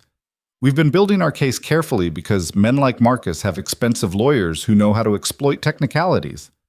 Dante leaned forward, his eyes sharp. What changed? Why contact Amelia now? Because 2 days ago, we intercepted communications suggesting that Marcus's partners are concerned about loose ends. Your name was mentioned, Ms. Carter, specifically whether you knew anything about the business operations and whether you posed a risk. Ice flooded Amelia's veins. A risk? I don't know anything. Marcus never discussed his work with me. They don't know that. And in their world, a wife leaving right as federal investigators start closing in looks suspicious. They might think you're planning to cooperate with us. Or they might think Marcus told you something he shouldn't have, and you're now a liability that needs to be eliminated. The room tilted. Amelia gripped the arms of her chair, fighting down panic. Eliminated? You mean killed? I mean, we have credible intelligence that you may be in danger, which is why I reached out. I want to offer you protective custody. We have safe houses, trained marshals who can keep you secure while we finalize our case against Marcus and his associates. No. Dante's voice cut through the room like a blade. Amelia stays here. Jennifer's eyes flashed. With all due respect, Mr. Moretti, federal protective custody is designed exactly for situations like this. You're a civilian. You don't have the resources or training to... Don't I? Dante's smile was cold. Tell me, Jennifer, how many times have witnesses in federal custody been compromised? How many leaks have there been in the Marshal Service over the past decade? How many people have disappeared from supposedly secure safe houses? That's an unfair characterization, is it? I've seen the statistics. I know the vulnerabilities in your system. He stood, moving to the window with predatory grace. Amelia is safer here than she would be in any government facility. My security team is composed of former Special Forces operatives. This estate has surveillance systems that would make the Pentagon jealous. And unlike your marshals, my people answer only to me. There are no bureaucratic channels for Marcus's associates to exploit. Jennifer looked between them, her expression calculating. Finally, she turned to Amelia. This is your decision. You can come with me right now, enter protective custody, and have the full resources of the federal government ensuring your safety. Or you can stay here and trust a man you barely know to protect you from serious criminals. What do you want to do? Amelia looked at Dante, standing silhouetted against the sunset, his face in shadow but his posture radiating absolute certainty. She thought about federal safe houses full of strangers, about being moved from location to location like a package, about losing what little control she had left over her own life. Then she thought about how Dante had remembered how she took her tea, how he'd bought her clothes that actually reflected her taste rather than someone else's vision, how he'd offered her a choice when Marcus had only issued ultimatums. I'll stay here, she said quietly. Jennifer's jaw tightened, but she nodded. All right, but I need you to understand the seriousness of this situation. These aren't white-collar criminals who will just sue you. Marcus's partners include people who've killed before and won't hesitate to do it again. I understand. I hope you do. Jennifer gathered her things, then paused at the door. If you change your mind, or if you remember anything about Marcus's business dealings that might help our case, call me, day or night. She glanced at Dante. Take care of her, Moretti. If anything happens to her while she's in your care, I'll hold you personally responsible. If anything happens to her, you won't need to. Dante's voice was soft, but there was steel beneath it. I protect what's mine. After Jennifer left, silence filled the study. Amelia sat in her chair, trying to process everything she'd just learned. Marcus wasn't just a negligent husband. He was a criminal, and she'd been living with him, sleeping beside him, completely oblivious to the danger. Are you all right? Dante asked, his voice gentler now. I don't know. I don't think I know anything anymore. She looked up at him, searching his face. You told her I was yours. What did you mean by that? Dante moved back to the desk, pouring 2 glasses of whiskey from a crystal decanter. He handed her one before answering. It means that your safety is now my personal responsibility. It means that anyone who wants to hurt you will have to go through me first. And it means... He paused, studying her over the rim of his glass. It means I've decided you're worth protecting, Amelia Carter, even from yourself. I never asked for this. Any of this. No, you didn't. You asked for a faithful husband and a normal anniversary dinner. Life gave you something very different. He sat on the edge of the desk, close enough that she could smell his cologne, something expensive and subtle. But now you have a choice. You can let fear control you, or you can get angry. Personally, I recommend anger. It's much more productive. I wouldn't know where to start. Start with Marcus, the man who lied to you for 3 years, who used you as cover for his criminal activities, who threatened your unborn child. Start there, and let the rage build. Dante's eyes glittered in the low light. Then we channel that rage into something useful. We make sure he pays for every moment of neglect, every lie, every time he made you feel small and invisible. Amelia took a sip of whiskey, feeling it burn down her throat. Jennifer said you don't have the resources for protective custody, but this house, your security team, the way people react to you, you're not just some businessman, are you? No, I'm not. So what are you? Dante was quiet for a long moment, weighing his response. Finally, he said, My grandfather came to America with nothing but ambition and a willingness to do what others wouldn't. He built an empire that existed in the shadows. Protection, favors, information. Things people needed but couldn't ask for through legitimate channels. My father expanded that empire, made it more sophisticated, and I inherited it all when he died 15 years ago. You're talking about organized crime. I'm talking about power structures that exist outside government control. Call it what you like. He took a drink, his expression unreadable. But I've spent the last decade transitioning the family business into legitimate enterprises. Real estate, security consulting, private investigation. I don't traffic in drugs or weapons.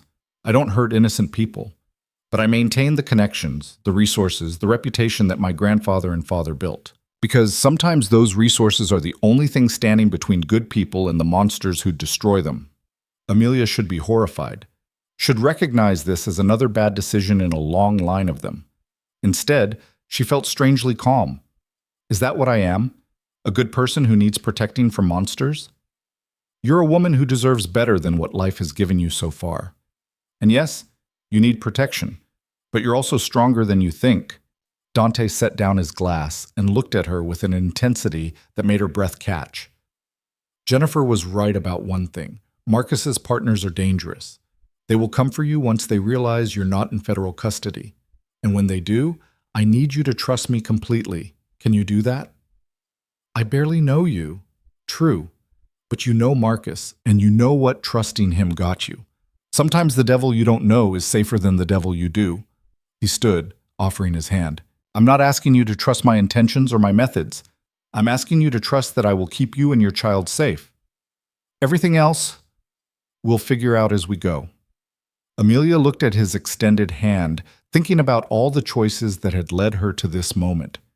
Marrying Marcus because she'd been alone and scared. Staying silent about his neglect because she'd convinced herself things would improve. waiting in an empty penthouse for a man who'd never valued her. All the wrong choices, made from fear and desperation. Maybe it was time to make a different kind of choice, one that terrified her precisely because it felt right. She took Dante's hand and let him pull her to her feet. Okay, I trust you. His fingers tightened around hers for just a moment, and something flickered across his face. Surprise, maybe? Or satisfaction? Good. Now come with me. There's something you need to see. He led her through the mansion, down a hallway she hadn't explored yet, and stopped at another heavy door. This one had a biometric lock that responded to his fingerprint. Inside was a room that looked like something from a spy movie, monitors showing various camera feeds, communication equipment, filing cabinets with heavy locks. This is the security hub, Dante explained, gesturing to the monitors. Every inch of the estate is covered by cameras, motion sensors, pressure plates on all the entry points, even thermal imaging for the perimeter. Nothing gets close to this house without us knowing about it. Amelia stared at the screens, watching as guards patrolled the grounds with military precision. How many people work for you? Here at the estate? 24 security personnel working in rotating shifts. They're all former military, Marines, Rangers, a few special forces. The kind of men who know how to handle serious threats. He pointed to one screen showing the main gate. We've already increased patrols and tightened protocols. As far as anyone outside this property knows, you don't exist. What about Marcus? He knows I left. His lawyer is already sending divorce papers. Let him send them. We'll deal with the legal aspects through intermediaries. Marcus doesn't need to know where you are or who's protecting you. Dante's expression hardened. And if his criminal associates come looking, they'll find a fortress they can't breach. A man entered the security room, tall, muscular, with the bearing of someone who'd spent years following orders and giving them. He nodded to Dante with crisp efficiency. Sir, perimeter is secure. No unusual activity to report. Good. This is James, head of my security team. Dante gestured to Amelia. James, Ms. Carter is under my personal protection. She is to be treated as family. Anything she needs, any concern she raises, comes directly to me. Understood? Yes, sir. James's eyes assessed Amelia with professional detachment. Ma'am, I'll need you to stay within the main house and immediate grounds until we're certain there's no active threat. If you need to go anywhere outside the estate, we'll arrange secure transport with a full detail. The reality of her situation settled over Amelia like a weight. She was effectively in hiding, her movements restricted, her life now depended on armed guards and security protocols. This was her reality now, not because she'd done anything wrong, but because she'd been unlucky enough to marry a criminal. I understand, she said, keeping her voice steady. After leaving the security room, Dante walked her back toward the main house in silence. Night had fallen completely now, and through the windows Amelia could see lights dotting the grounds. Guards on patrol, she realized, protecting her from threats she still couldn't quite believe were real. You should eat something, Dante said as they reached the dining room. Mrs. Chen prepared dinner. The table had been set for two, candles flickering between them despite the presence of electric lights. It felt intimate in a way that made Amelia's chest tighten. She sat across from Dante, acutely aware that they were essentially strangers bound together by circumstance and danger. Mrs. Chen appeared with the first course, a delicate soup that smelled of herbs and cream. She fussed over Amelia, making sure she had everything she needed, before retreating to the kitchen. She's worried about you, Dante observed, watching Amelia taste the soup. Why? She doesn't know me. She knows you're pregnant and alone and caught up in something you didn't choose. That's enough for Helen. He paused, then added quietly, She lost a daughter once. Car accident, years ago. She was pregnant too. So when she sees you, she sees second chances. A way to protect someone she couldn't save before. The soup suddenly tasted like ash in Amelia's mouth. I'm sorry, I didn't know. No reason you should, but it explains why she's so invested in your well-being. Dante's eyes were shadowed in the candlelight. We all carry our losses, Amelia. They shape how we respond to the present. Is that why you help people? Because of a loss? His jaw tightened almost imperceptibly. Partly, though the story is more complicated than that. I have time to hear it, if you want to tell me. Dante was silent for so long that Amelia thought he wouldn't answer. Then he said, Her name was Isabella, my younger sister. She married a man we all thought was respectable, successful, charming, from a good family. He seemed perfect. The words came out measured, controlled, but Amelia could hear the old pain beneath them. But after the wedding, things changed. He became controlling, violent, isolated her from the family. She was too ashamed to tell us what was happening, and I was too focused on business to see the signs. Dante. She tried to leave him once, made it as far as a women's shelter in New Jersey. He found her there 3 days later and killed her, shot her in the parking lot while she was getting groceries. His hands clenched on the table. She was 26 years old, pregnant with her first child, and I wasn't there to protect her because I didn't even know she needed protecting. Amelia reached across the table without thinking, covering his hand with hers. That wasn't your fault, wasn't it? I had all the resources, all the power to help her disappear completely, but she didn't know how to ask, and I didn't know she needed to. He turned his hand over, gripping hers tightly. So now, when I see a woman in trouble, a woman trying to escape a man who's destroying her, I do what I should have done for Isabella. I give her the choice to vanish, to start over where no one can hurt her. How many women have you helped? 47 over the past 15 years. New identities, new lives, financial support to get started. I've never asked for anything in return except that they stay safe. His eyes met hers. You're the first one I've brought to the estate. The first one I've protected personally, rather than through intermediaries. Why me? Because when I saw you in that restaurant, broken and alone on your anniversary, you reminded me of her, of Isabella in those last days before she died, when she was trying so hard to hold everything together and pretend her life wasn't falling apart. His voice dropped, and because when I looked in your eyes, I saw someone worth fighting for. Someone who deserved better than the hand she'd been dealt. Amelia felt tears burning in her throat. I don't know what to say. You don't have to say anything. Just let me protect you. Let me do for you what I couldn't do for her. He squeezed her hand once more before releasing it. Now eat. You need your strength for what's coming. They finished dinner in contemplative silence, the weight of shared losses hanging between them. Amelia understood now why Dante had been so quick to offer help, why he'd taken such immediate action to secure her safety. She wasn't just another woman in trouble. She was a second chance to right an old wrong. After dinner, Dante walked her back to her room. At the door, he paused. If you need anything tonight, anything at all, my room is at the end of this hall. Don't hesitate. Thank you for everything. You don't need to thank me, Amelia. Just stay alive. That's all the thanks I need. He left before she could respond, and Amelia entered her room feeling emotionally wrung out. So much had happened in the past 36 hours that she could barely process it all. Marcus's betrayal, the federal investigation, the threat from his criminal partners, Dante's tragic past. It was too much. She changed into the soft nightgown Mrs. Chen had left on the bed and was about to turn off the lights when her phone buzzed. Another message from an unknown number. We know you left Marcus. We know you're talking to federal agents. This is your only warning. Stay quiet or face consequences. You have 24 hours to confirm your cooperation. Amelia's hands shook as she stared at the screen. They'd found her number. They knew about her meeting with Jennifer Hayes, and they were threatening her. She should call Dante immediately, show him the message, let him handle it. But something made her hesitate.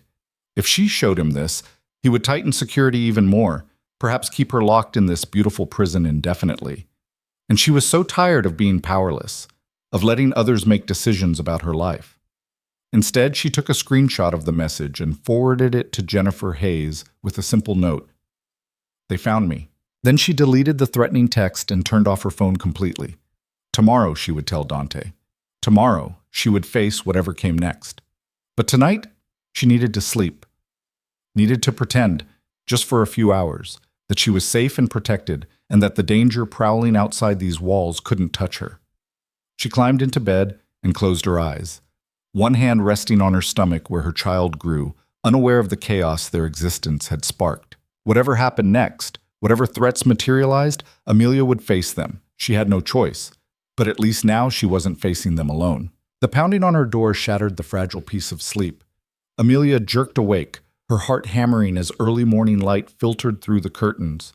Before she could fully orient herself, the door burst open and Dante strode in, his face a mask of controlled fury. "Why didn't you tell me?" He held up his phone, and Amelia could see a forwarded message on the screen, her screenshot of the threat sent to him by Jennifer Hayes. "You received this last night and said nothing." Amelia sat up, pulling the blanket around herself defensively. "I was going to tell you this morning. I just needed one night where I wasn't completely terrified." "One night?" Dante's voice was dangerously soft as he moved closer to the bed. "They found your number, Amelia. They know you met with federal prosecutors. And you thought waiting 12 hours to inform me was acceptable?" "I forwarded it to Jennifer immediately." "Jennifer can't protect you." "I can." He ran a hand through his hair, and she noticed he was still in yesterday's clothes, dark circles under his eyes. He hadn't slept. "Do you have any idea what could have happened? They have your phone number, which means they potentially have your location. They could have been planning an extraction while you slept peacefully, believing yourself safe." Guilt and anger warred in Amelia's chest. "I'm sorry I didn't run to you the second I received a scary text message, but I've spent 3 years having every decision made for me, every move controlled and criticized. Forgive me if I wanted one night where I made my own choice about when to share information." Dante stared at her for a long moment, his jaw working. Finally, he said, "Your independence could get you killed. Do you understand that?" "Yes, but so could becoming completely dependent on someone I barely know." She met his gaze steadily. "You want me to trust you, Dante? Then you need to trust me too. Trust that I'm not an idiot, that I won't deliberately endanger myself or my child."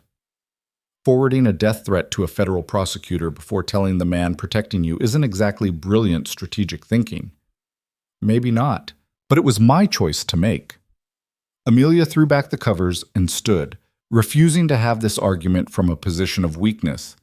"I appreciate everything you're doing for me, but I won't trade one controlling relationship for another, even if this one comes wrapped in protection and good intentions." Something shifted in Dante's expression. Surprise, perhaps, or reluctant respect.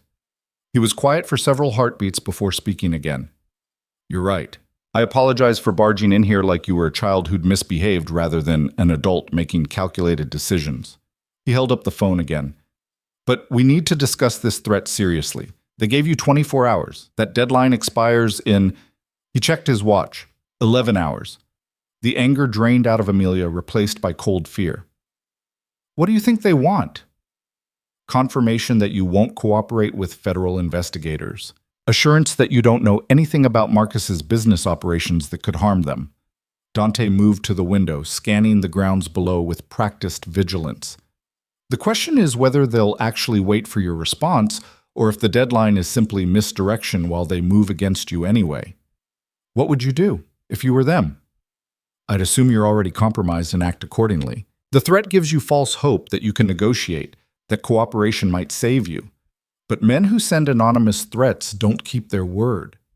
He turned back to her, his dark eyes intense. "They'll come for you, Amelia. The only question is when." A knock interrupted them, and James entered without waiting for permission. His expression was grim. "Sir, we have activity at the perimeter. 2 vehicles, civilian models, parked on the access road about half a mile out. Occupants appear to be conducting surveillance." Dante's whole demeanor changed, becoming even more focused and dangerous. "How many?" 4 visible in the vehicles, potentially more in the woods. They're maintaining distance but making no effort to hide their presence." "They want us to know they're there," Amelia said quietly, understanding dawning. "They're applying pressure." "Yes?" Dante's voice was hard, "showing you that walls and security can't actually keep you safe if they're determined enough. It's psychological warfare." He turned to James. "Double the patrols. I want eyes on those vehicles at all times. If they move closer, I want to know immediately." "Already done, sir, but there's something else." James glanced at Amelia, then back to Dante. "One of the men got out to smoke. Our long-range cameras got a clear facial shot. I ran it through our database." "And?" "Viktor Kozlov. He's muscle for the Bratva, Russian organized crime. Works primarily in New York doing enforcement and collections." James pulled up a photo on his tablet, showing a thick-necked man with dead eyes. "If he's here, this isn't just Marcus's business partners covering loose ends. This is serious criminal organization getting involved." Amelia felt the blood drain from her face. "The Russian Mafia? How is Marcus connected to the Russian Mafia?" Money laundering services aren't exclusive, Dante said grimly. If Marcus was cleaning money for one organization, he was likely doing it for others, and the Bratva doesn't forgive loose ends. He looked at James. Get me everything we have on Kozlov. Known associates, method sheds, previous jobs. I want to know what we're dealing with. After James left, silence stretched between them. Amelia sank onto the edge of the bed, her legs suddenly unsteady. This is really happening. There are actual criminals outside who want to hurt me. Yes. Dante sat beside her, close enough that she could feel his warmth. But they won't reach you. I promise you that. How can you promise something like that? You heard James. These are serious people, professional criminals. So am I. The words were simple but carried absolute conviction. My family has been dealing with men like Kozlov for 3 generations. I know how they think, how they operate, and I know how to stop them. Amelia turned to look at him, really look at him. In the morning light, she could see the signs of his sleepless night, the tension in his shoulders, the determination in every line of his face. He'd spent the night planning for this, she realized, preparing for the inevitable confrontation. What are you going to do? First, we reinforce our position here. James and his team will maintain the defensive perimeter. Then I'm going to make some calls, remind certain people of favors owed and alliances that shouldn't be tested. His voice was calm, almost casual, but there was steel beneath it. The Bratva operates on respect and fear. If I can demonstrate that moving against you will cost them more than any potential benefit, they'll back off. And if they don't? Dante's smile was cold and predatory. Then I'll remind them why my family has survived this long in a very dangerous world. There are worse things than the Bratva, Amelia, and I'm one of them when protecting what's mine. The possessiveness in that last word should have frightened her. Instead, she found it oddly comforting. For the first time in her life, someone was claiming her not as property or accessory, but as something worth defending at any cost. I need to get dressed, she said quietly. If there's going to be a siege, I should probably put on real clothes. Good thinking. Dante stood, his hand briefly touching her shoulder in what might have been reassurance or promise.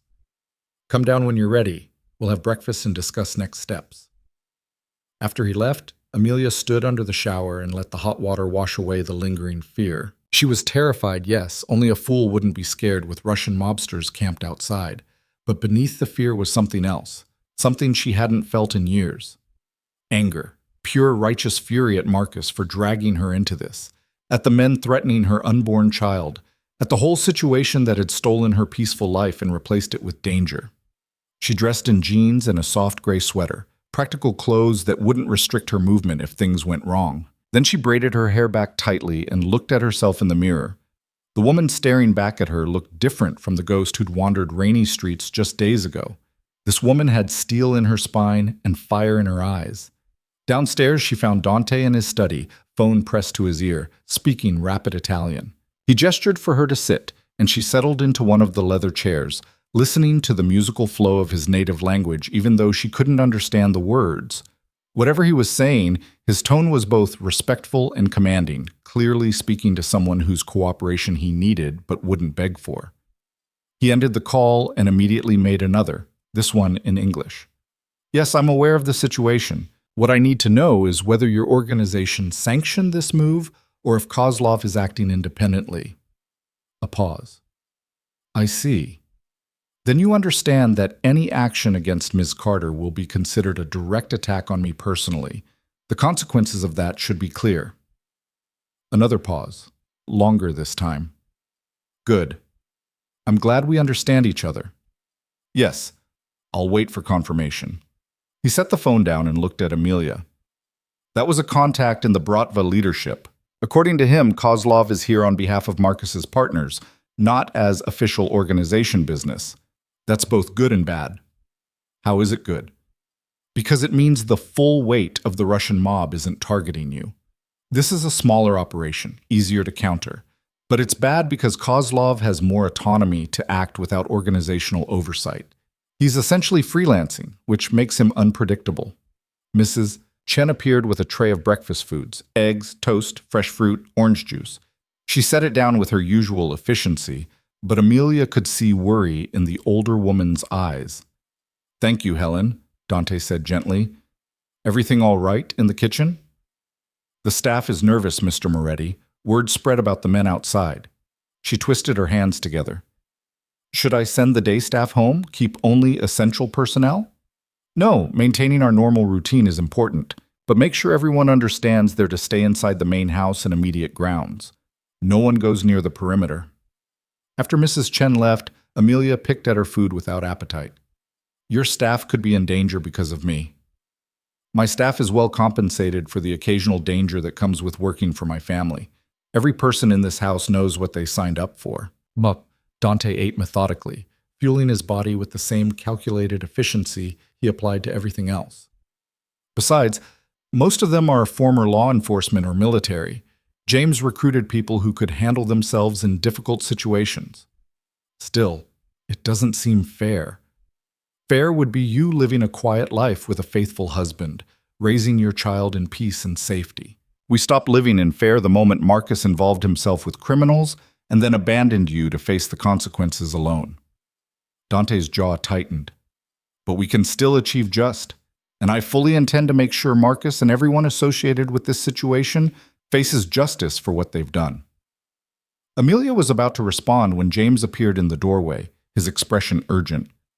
Sir, we have movement. Kozlov and one other man are approaching on foot. They're armed, but weapons aren't drawn. They're carrying a white flag. Dante was on his feet instantly. A parley? Interesting. He looked at Amelia. Stay here. Don't leave this room until I return. What are they going to say? I don't know, but I intend to find out. He was already moving toward the door when Amelia called out, Dante, wait! What if this is a trap? What if they're just trying to get you outside the house? He paused, turning back with something that might have been a smile. Amelia, I've been dealing with men like this since before you were born. I know every trick, every angle, every possible betrayal they might attempt. Trust me. Then he was gone, and Amelia was left alone in the study with her breakfast growing cold and her heart racing. She moved to the window, watching as Dante strode across the lawn with James and 3 other security personnel flanking him. Even from a distance, she could see the confidence in his bearing, the absolute authority he radiated. 2 men emerged from the tree line, Kozlov, thick and dangerous-looking, and another man in an expensive suit who carried himself with the self-importance of someone unaccustomed to being denied. They met in the middle of the lawn, too far away for Amelia to hear what was being said. The conversation lasted perhaps 5 minutes. She watched Dante's body language, looking for signs of tension or aggression, but he stood perfectly still, radiating controlled power. The suited man did most of the talking while Kozlov watched everything with dead eyes, his hand never far from his weapon. Then Dante said something that made the suited man step back, his face flushing red even from this distance. Kozlov's hand actually moved to his gun, but he didn't draw it. Dante simply stared at them both, utterly calm, until the suited man turned and stalked back toward the trees with Kozlov following. When Dante returned to the study, his expression was carefully neutral. Well, that was illuminating. What did they want? To make me an offer. They're willing to leave you alone if I hand over any evidence you might have about Marcus's business operations and guarantee your silence during the federal investigation. He poured himself a drink despite the early hour. They offered me $2 million for my cooperation. That's a lot of money. It's an insult. Dante took a long swallow of whiskey. They think I can be bought like some street-level enforcer, that my protection can be purchased for the right price. What did you tell them? I told them that Amelia Carter is under my personal protection and that any attempt to harm her would be met with a response that would make them regret every choice that led to this moment. I told them to leave my property immediately and inform their employers that this matter is closed. He set down the glass with precise control. I also told them that if they or anyone associated with them comes within a mile of this estate again, I will personally ensure they disappear in ways that will terrify their associates into cooperation. Amelia stared at him. You threatened the Russian Mafia. I made a promise, not a threat. There's a difference. Dante's eyes met hers, and she saw something fierce and protective burning there. I meant every word, Amelia. You're safe here. I will make sure of it. They're going to come back, aren't they? This isn't over. No, it's not over. But I've bought us time to prepare. He pulled out his phone and began typing rapidly. Jennifer needs to accelerate her investigation. The faster Marcus and his partners are arrested, the faster this situation resolves itself. Over the next several hours, the estate transformed into something resembling a military installation. More security personnel arrived, grim-faced men and women who moved with the precision of trained soldiers. Additional cameras were installed, motion sensors upgraded, defensive positions established at key points around the property. Amelia watched from the windows as Dante orchestrated everything with calm efficiency. He was in his element, she realized. A commander preparing for battle, every detail considered, every contingency planned for. This was the man his grandfather and father had trained, the heir to a criminal empire who'd chosen to walk a different path but retained all the dangerous skills his legacy had taught him. Around 3 in the afternoon, Jennifer Hayes arrived with 2 federal agents in tow. Dante met them in the study while Amelia sat quietly in the corner, feeling like a chess piece being discussed by master players. "I've accelerated our timeline," Jennifer said without preamble. "We're moving to arrest Marcus and his primary associates tomorrow morning. The judge signed off on the warrants an hour ago." "What about his Bratva connections?" Dante asked. "We're coordinating with the FBI's Organized Crime Division. They've been building their own case against Kozlov and several others. Your situation has given us leverage to move faster than planned." Jennifer looked at Amelia with something like sympathy. "This is going to get messy. The arrests will make national news. Your name will likely come up as Marcus's estranged wife. Are you prepared for that level of attention?" "I don't have much choice, do I?" "You always have choices. You could still enter witness protection, disappear completely. New name, new life, federal support for you and your child." Jennifer's tone was carefully neutral. "The offer stands." Amelia looked at Dante, who stood by the window with his arms crossed, his expression unreadable. He didn't speak, didn't try to influence her decision, simply waited for her to choose. "I'll stay here," Amelia said firmly. "I'm tired of running, tired of hiding. Marcus and his criminal friends don't get to steal my life. They don't get to make me disappear." Jennifer nodded as if she'd expected that answer. "All right, then we'll need your full cooperation. Everything you remember about Marcus's business dealings, his associates, his travel. Even details that seem insignificant might help build our case." They spent the next 3 hours going through everything Amelia could remember. Names mentioned in passing, phone calls Marcus had taken late at night, the few business trips she'd accompanied him on. It wasn't much. Marcus had been careful to keep her isolated from his work, but Jennifer seemed satisfied that she'd gotten everything useful. As the federal agents were leaving, Jennifer pulled Amelia aside. "Off the record? You've got good instincts. Dante Moretti is exactly the kind of protection you need right now. But be careful. Men like him, they operate in shades of gray that can be dangerous in their own way. He's not Marcus. No, he's not. He's far more dangerous because he's competent and genuinely cares about protecting you. Just remember that his methods aren't always legal. And his world has its own rules that don't align with federal law." Jennifer squeezed her shoulder gently. "Stay safe, Amelia. And if you need anything, call me directly." After they left, exhaustion crashed over Amelia like a wave. She'd been running on adrenaline for days, and her body was finally demanding rest. Dante seemed to notice immediately. "You should sleep. Tomorrow will be difficult when the arrests happen." "I don't think I can sleep knowing those men are still out there." "They left hours ago. My contacts confirmed Kozlov returned to New York after our conversation. He won't risk moving against you now, not when federal attention is about to focus on Marcus's entire operation." Dante guided her toward the stairs with a gentle hand on her lower back. "You're safe, Amelia. Let yourself rest." In her room, Amelia changed into comfortable clothes and was about to get into bed when there was a soft knock. Mrs. Chen entered carrying a cup of herbal tea and what looked like a small jewelry box. "Mr. Moretti thought you might like something to help you sleep," she said, setting down the tea. "And this arrived for you earlier. He had it brought from your apartment." Amelia opened the box and felt her throat tighten. Inside was the simple gold locket her mother had given her on her 16th birthday, the last gift before the accident that took both her parents. She'd left it behind when she fled the penthouse, too frantic to think about sentimental items.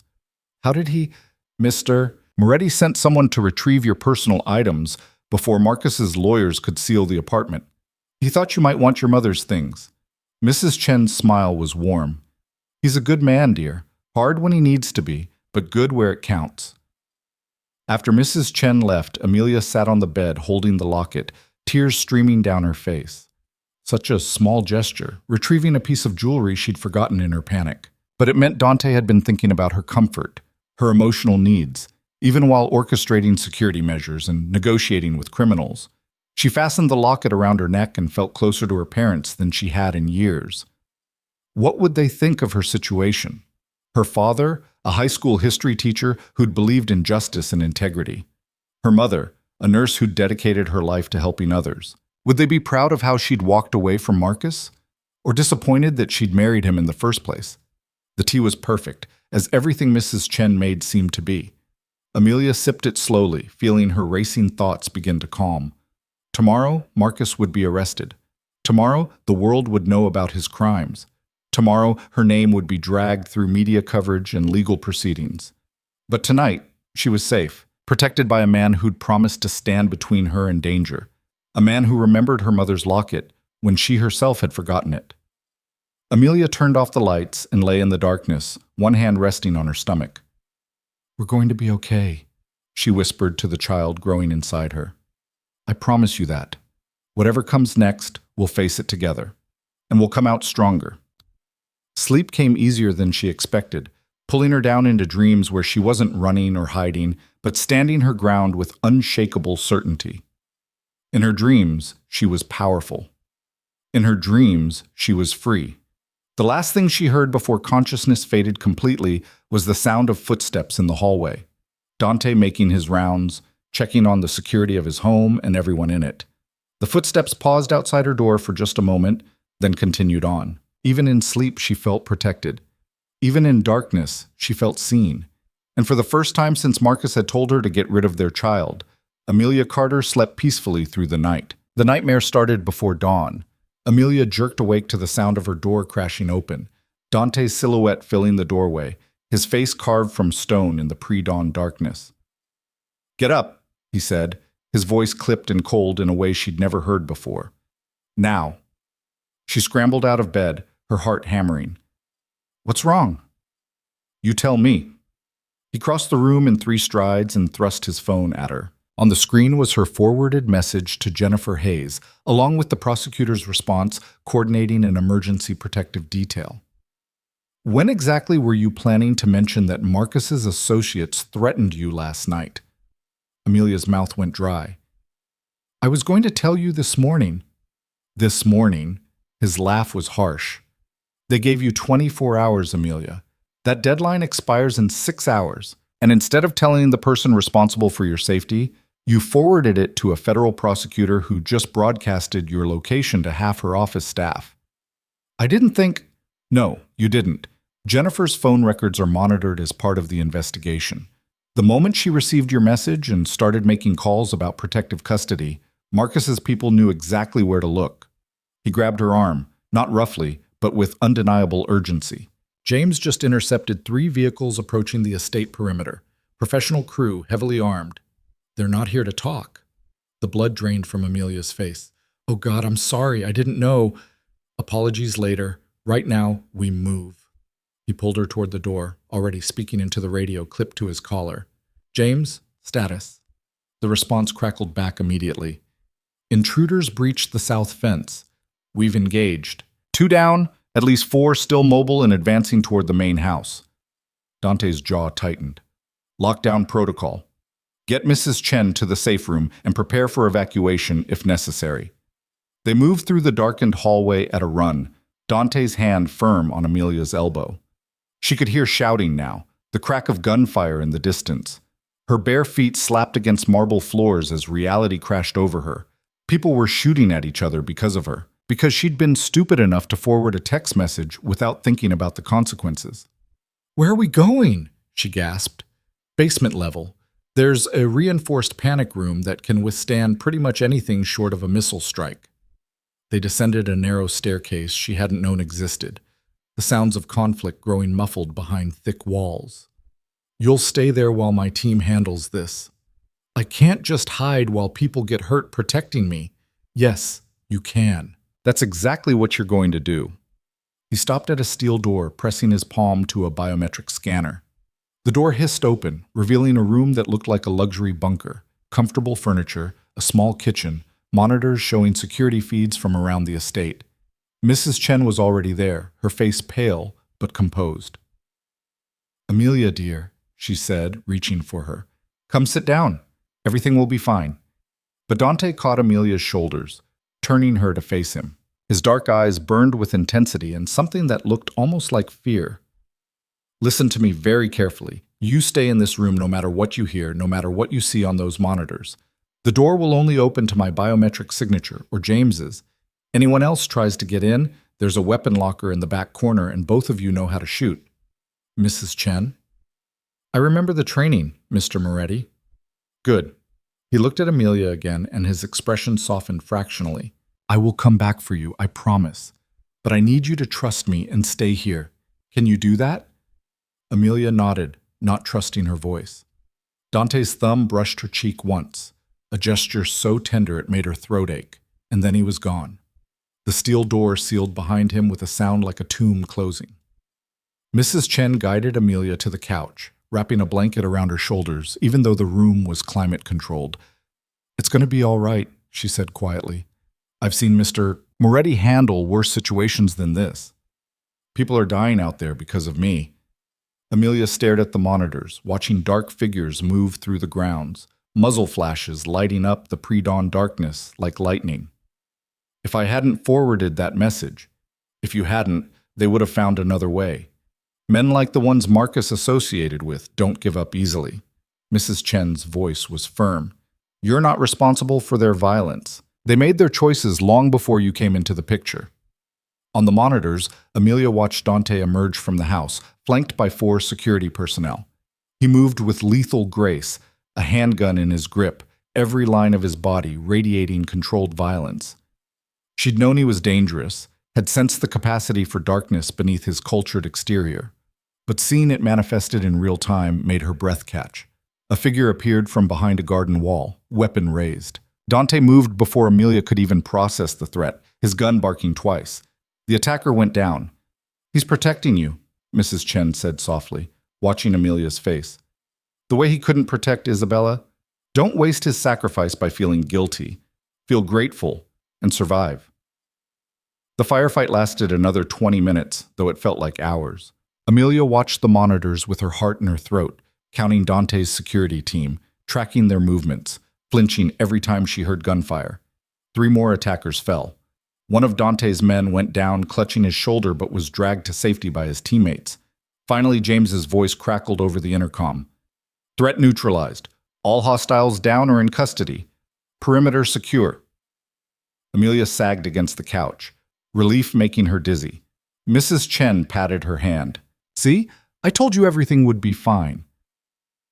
But it wasn't fine. Not really. Because the steel door remained closed, and Dante didn't come. 10 minutes passed, then 20. Amelia stared at the monitors, searching for him among the security personnel securing the grounds, dealing with casualties, coordinating cleanup. She saw James directing operations, saw the wounded man being tended to by someone who looked like a medic, but no Dante. "Where is he?" she whispered. Mrs. Chen's expression tightened. "I don't know, dear, but Mr. Moretti can take care of himself. He's been doing it for a very long time." Finally, after what felt like an eternity, the biometric lock hissed. The door opened to reveal Dante, blood splattered across his white shirt, his face grim but uninjured.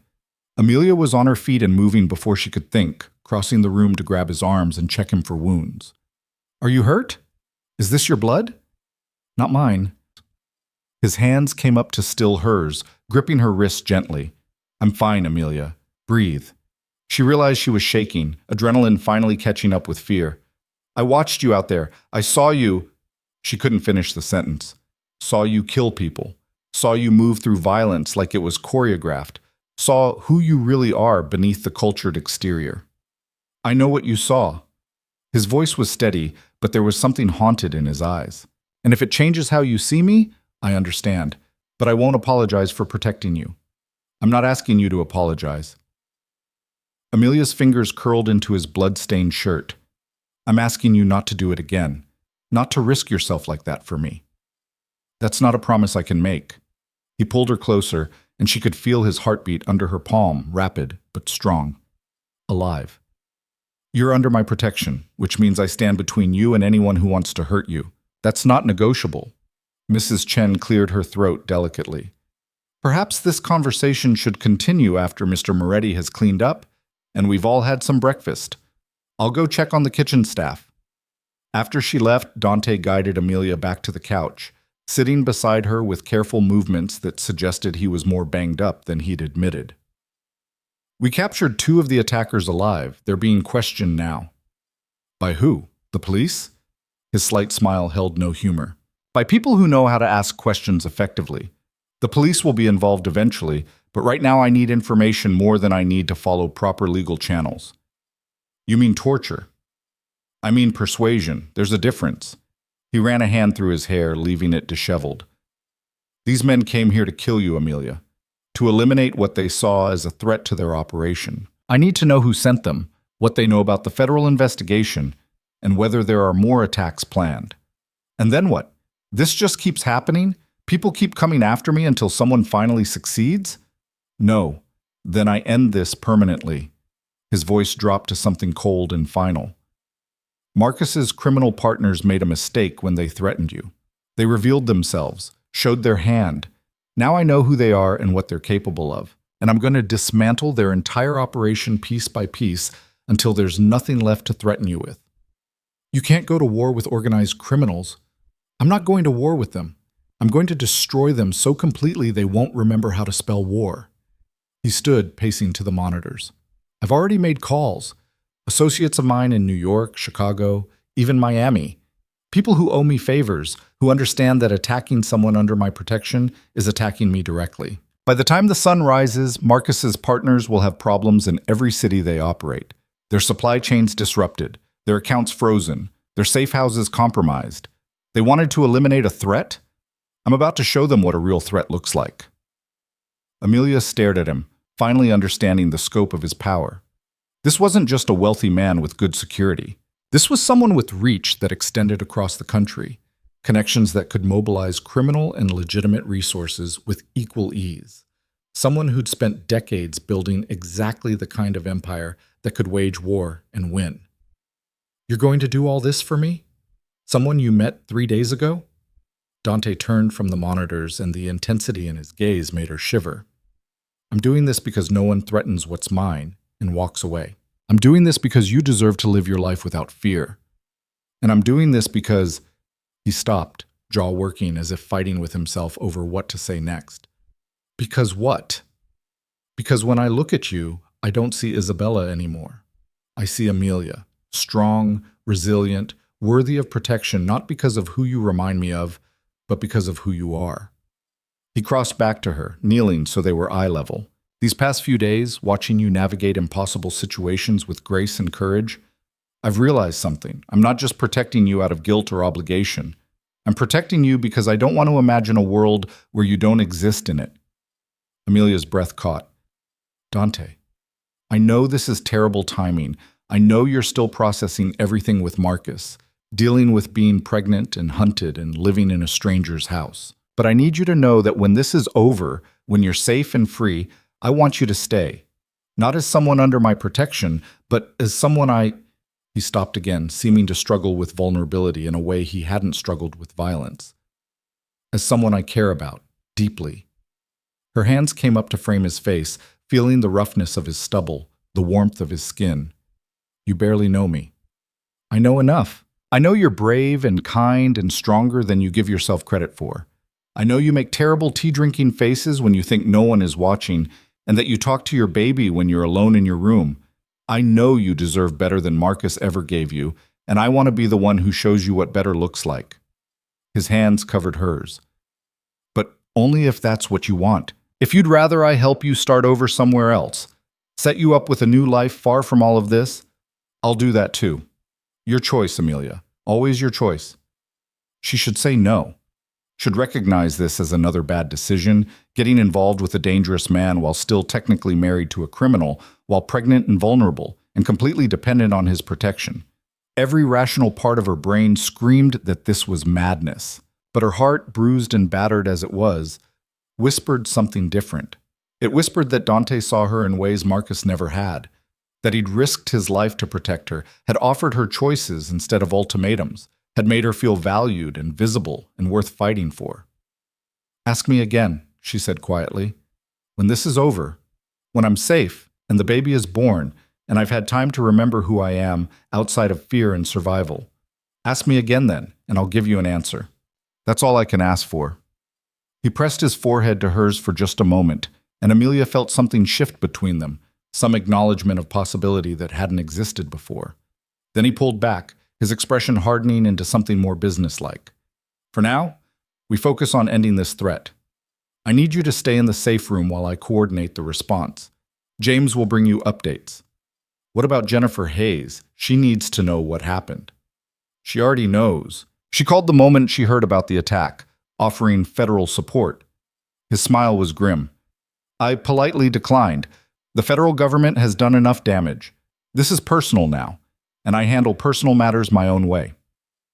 Over the next 72 hours, Amelia watched from the safety of the panic room as Dante orchestrated what could only be described as a controlled demolition of Marcus's criminal network. Reports came in through James, bank accounts seized in coordinated raids across multiple states, safe houses raided by police who'd received anonymous tips, key players arrested on outstanding warrants that had mysteriously surfaced after years of being buried. Marcus's partners found themselves under investigation from every angle, their operations collapsing like houses of cards. Marcus himself was arrested on the second day, FBI agents taking him from his office in handcuffs, while news cameras captured every moment. Amelia watched the footage on the monitors, feeling nothing as the man she'd married was led away. He looked smaller somehow, diminished without his veneer of success and power. "How do you feel?" Mrs. Chen asked gently, sitting beside her. "Empty, like I should feel something, satisfaction or vindication or even pity, but there's just nothing there." Amelia pressed her hand to her stomach, feeling the flutter of movement that had started a few days ago. "Is that wrong?" "No, dear. It means you've already moved past him emotionally. He's not worth your feelings anymore, good or bad." She patted Amelia's hand. "Focus on the future now, on your baby and building the life you want." On the third day, Dante finally emerged from his study where he'd been coordinating operations. He looked exhausted, shadows under his eyes and tension in his shoulders, but there was satisfaction in his expression. "It's done," he told Amelia, sinking onto the couch beside her. "Marcus's network is completely dismantled. His partners are either in custody or have fled the country. The ones who came after you specifically." His smile was cold. "Let's just say they won't be threatening anyone ever again." "What does that mean?" "It means they've been turned over to authorities with evidence of their crimes. Life sentences, all of them, in federal prisons where I have people who'll make sure they're never comfortable." He took her hand, his thumb tracing circles on her palm. "You're safe now, Amelia, truly safe. No more threats, no more hiding." She should probably ask more questions about what exactly he'd done, how he'd accomplished so much in so little time, what laws might have been bent or broken in the process. But she was too tired to care about the details. All that mattered was that the nightmare was finally over. "What about the divorce?" she asked instead. "Marcus's lawyer reached out this morning. Given his legal situation, he's willing to sign whatever terms you want. No contest, no fight. He just wants it done quickly." Dante's expression darkened. He also signed away all parental rights to the baby. Jennifer mentioned it was one of the conditions of his plea deal, complete severance from his former life. Amelia absorbed this, waiting to feel something. Relief? Sadness? But again, there was just emptiness where Marcus was concerned. "Good. I don't want him anywhere near my child anyway." "Our child could have better," Dante said quietly. "If you wanted. A father who would choose them every day, who would protect them and love them, and never make them feel like they were anything less than a miracle." Her breath caught. "Dante, I'm not asking you to decide now. You said to ask again when this was over, when you were safe, but I want you to know the offer stands." His hand moved to rest gently on her stomach, and Amelia felt the baby kick as if responding to his touch. I would be honored to be this child's father, to give them the family they deserve, to give you the partnership you should have had all along. Tears burned in Amelia's eyes. You really mean that? I've never meant anything more. He pulled her close, and she let herself lean into his warmth, his strength, his absolute certainty. Take all the time you need. I'll wait. The divorce was finalized 6 weeks later, processed with unusual speed given Marcus's eagerness to sever all ties before his trial. Amelia signed the papers in Dante's study, watched by Jennifer Hayes, who'd become an unexpected ally throughout the process. "You're sure about this?" Jennifer asked, reviewing the settlement one last time. "You could probably get more given his criminal assets." "I don't want his money. I just want to be free of him." Amelia set down the pen, feeling lighter than she had in years. "Is that everything?" "That's everything. Congratulations, Ms. Carter. You're officially single." Jennifer gathered her documents, then paused. "For what it's worth, I think you made the right choice, both in leaving Marcus and in trusting Moretti. He's not perfect, and he operates in some gray areas I can't officially condone, but he's one of the good ones. He'll take care of you." After Jennifer left, Amelia wandered through the mansion that had become her home. 4 months she'd been here now, watching autumn give way to winter, her pregnancy progressing from terrifying secret to visible reality.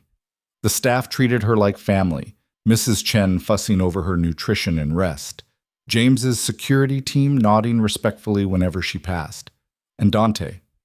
Dante had been patient and present, giving her space while making it clear he wasn't going anywhere. She found him in the library, reading by the fireplace. He looked up as she entered, a smile softening his features. "How did it go?" "It's done. I'm officially divorced."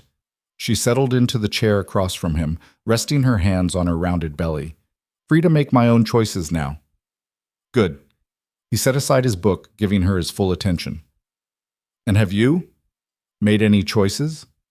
"Maybe one." Amelia took a breath, gathering her courage. "You asked me to tell you when I was ready, when I knew what I wanted." Dante went very still. "And do you know?" "I know that I feel safer with you than I've ever felt in my life. I know that you see me, really see me, in ways no one else ever has. I know that my baby kicks every time they hear your voice, like they already recognize you as someone important." She leaned forward, holding his gaze. "And I know that when I imagine the future, the life I want to build, you're in it. Not because I need protecting anymore, but because I choose you. Because I—" She paused, testing the words in her mind before releasing them. "Because I'm falling in love with you, Dante Moretti.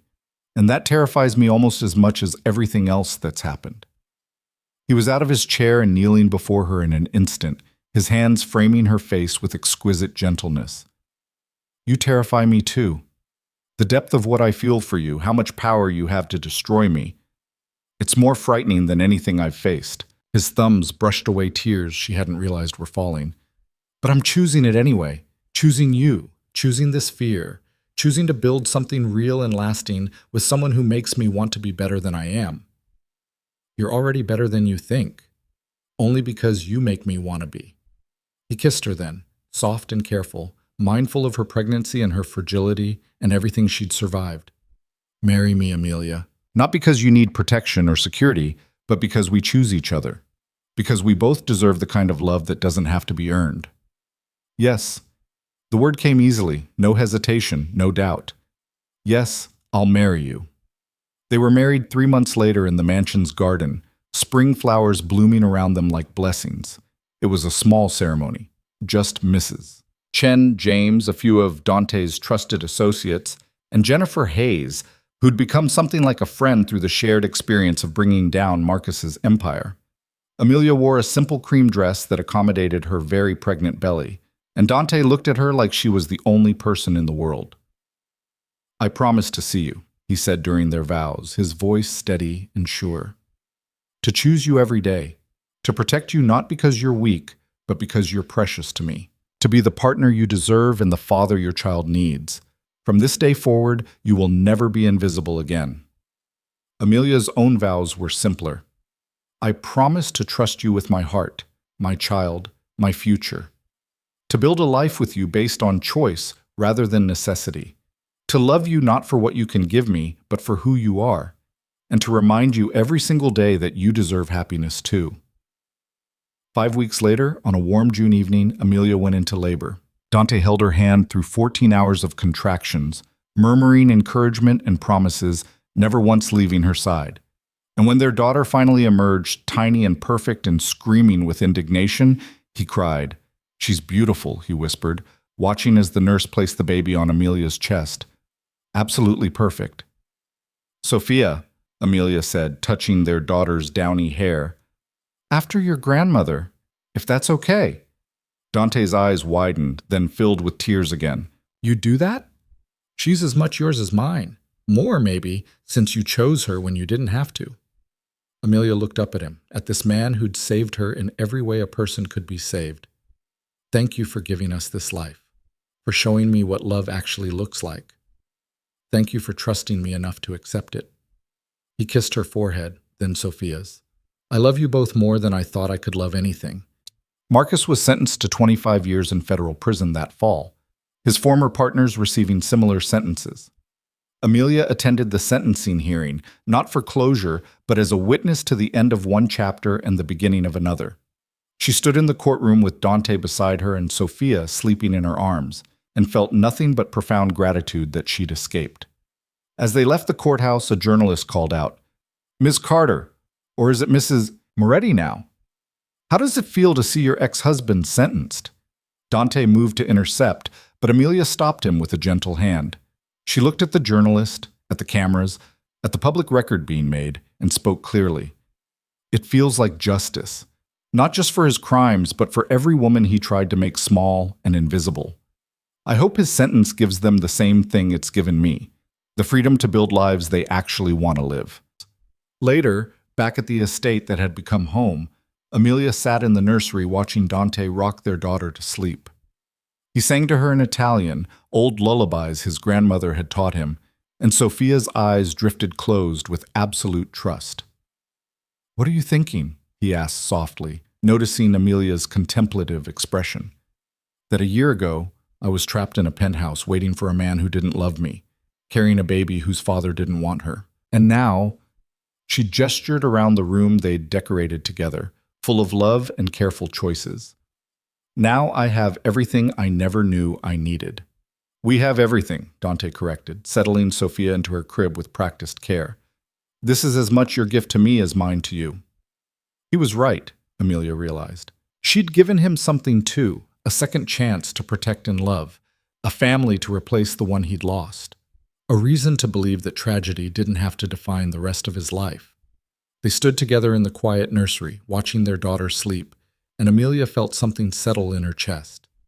Peace, wholeness, the bone-deep certainty that she was exactly where she was supposed to be. "I love you," she whispered. "I love you too." Dante pulled her close, and they stayed that way for a long time. Two people who'd found each other in the darkness and built something bright enough to light the way forward. Outside, rain began to fall, gentle and cleansing, washing away the last remnants of the past. And inside the mansion, wrapped in warmth and safety and love, Amelia Carter Moretti finally came home. The woman who'd once felt invisible now stood at the center of her own life, chosen and cherished and absolutely, undeniably seen. And she would never disappear again.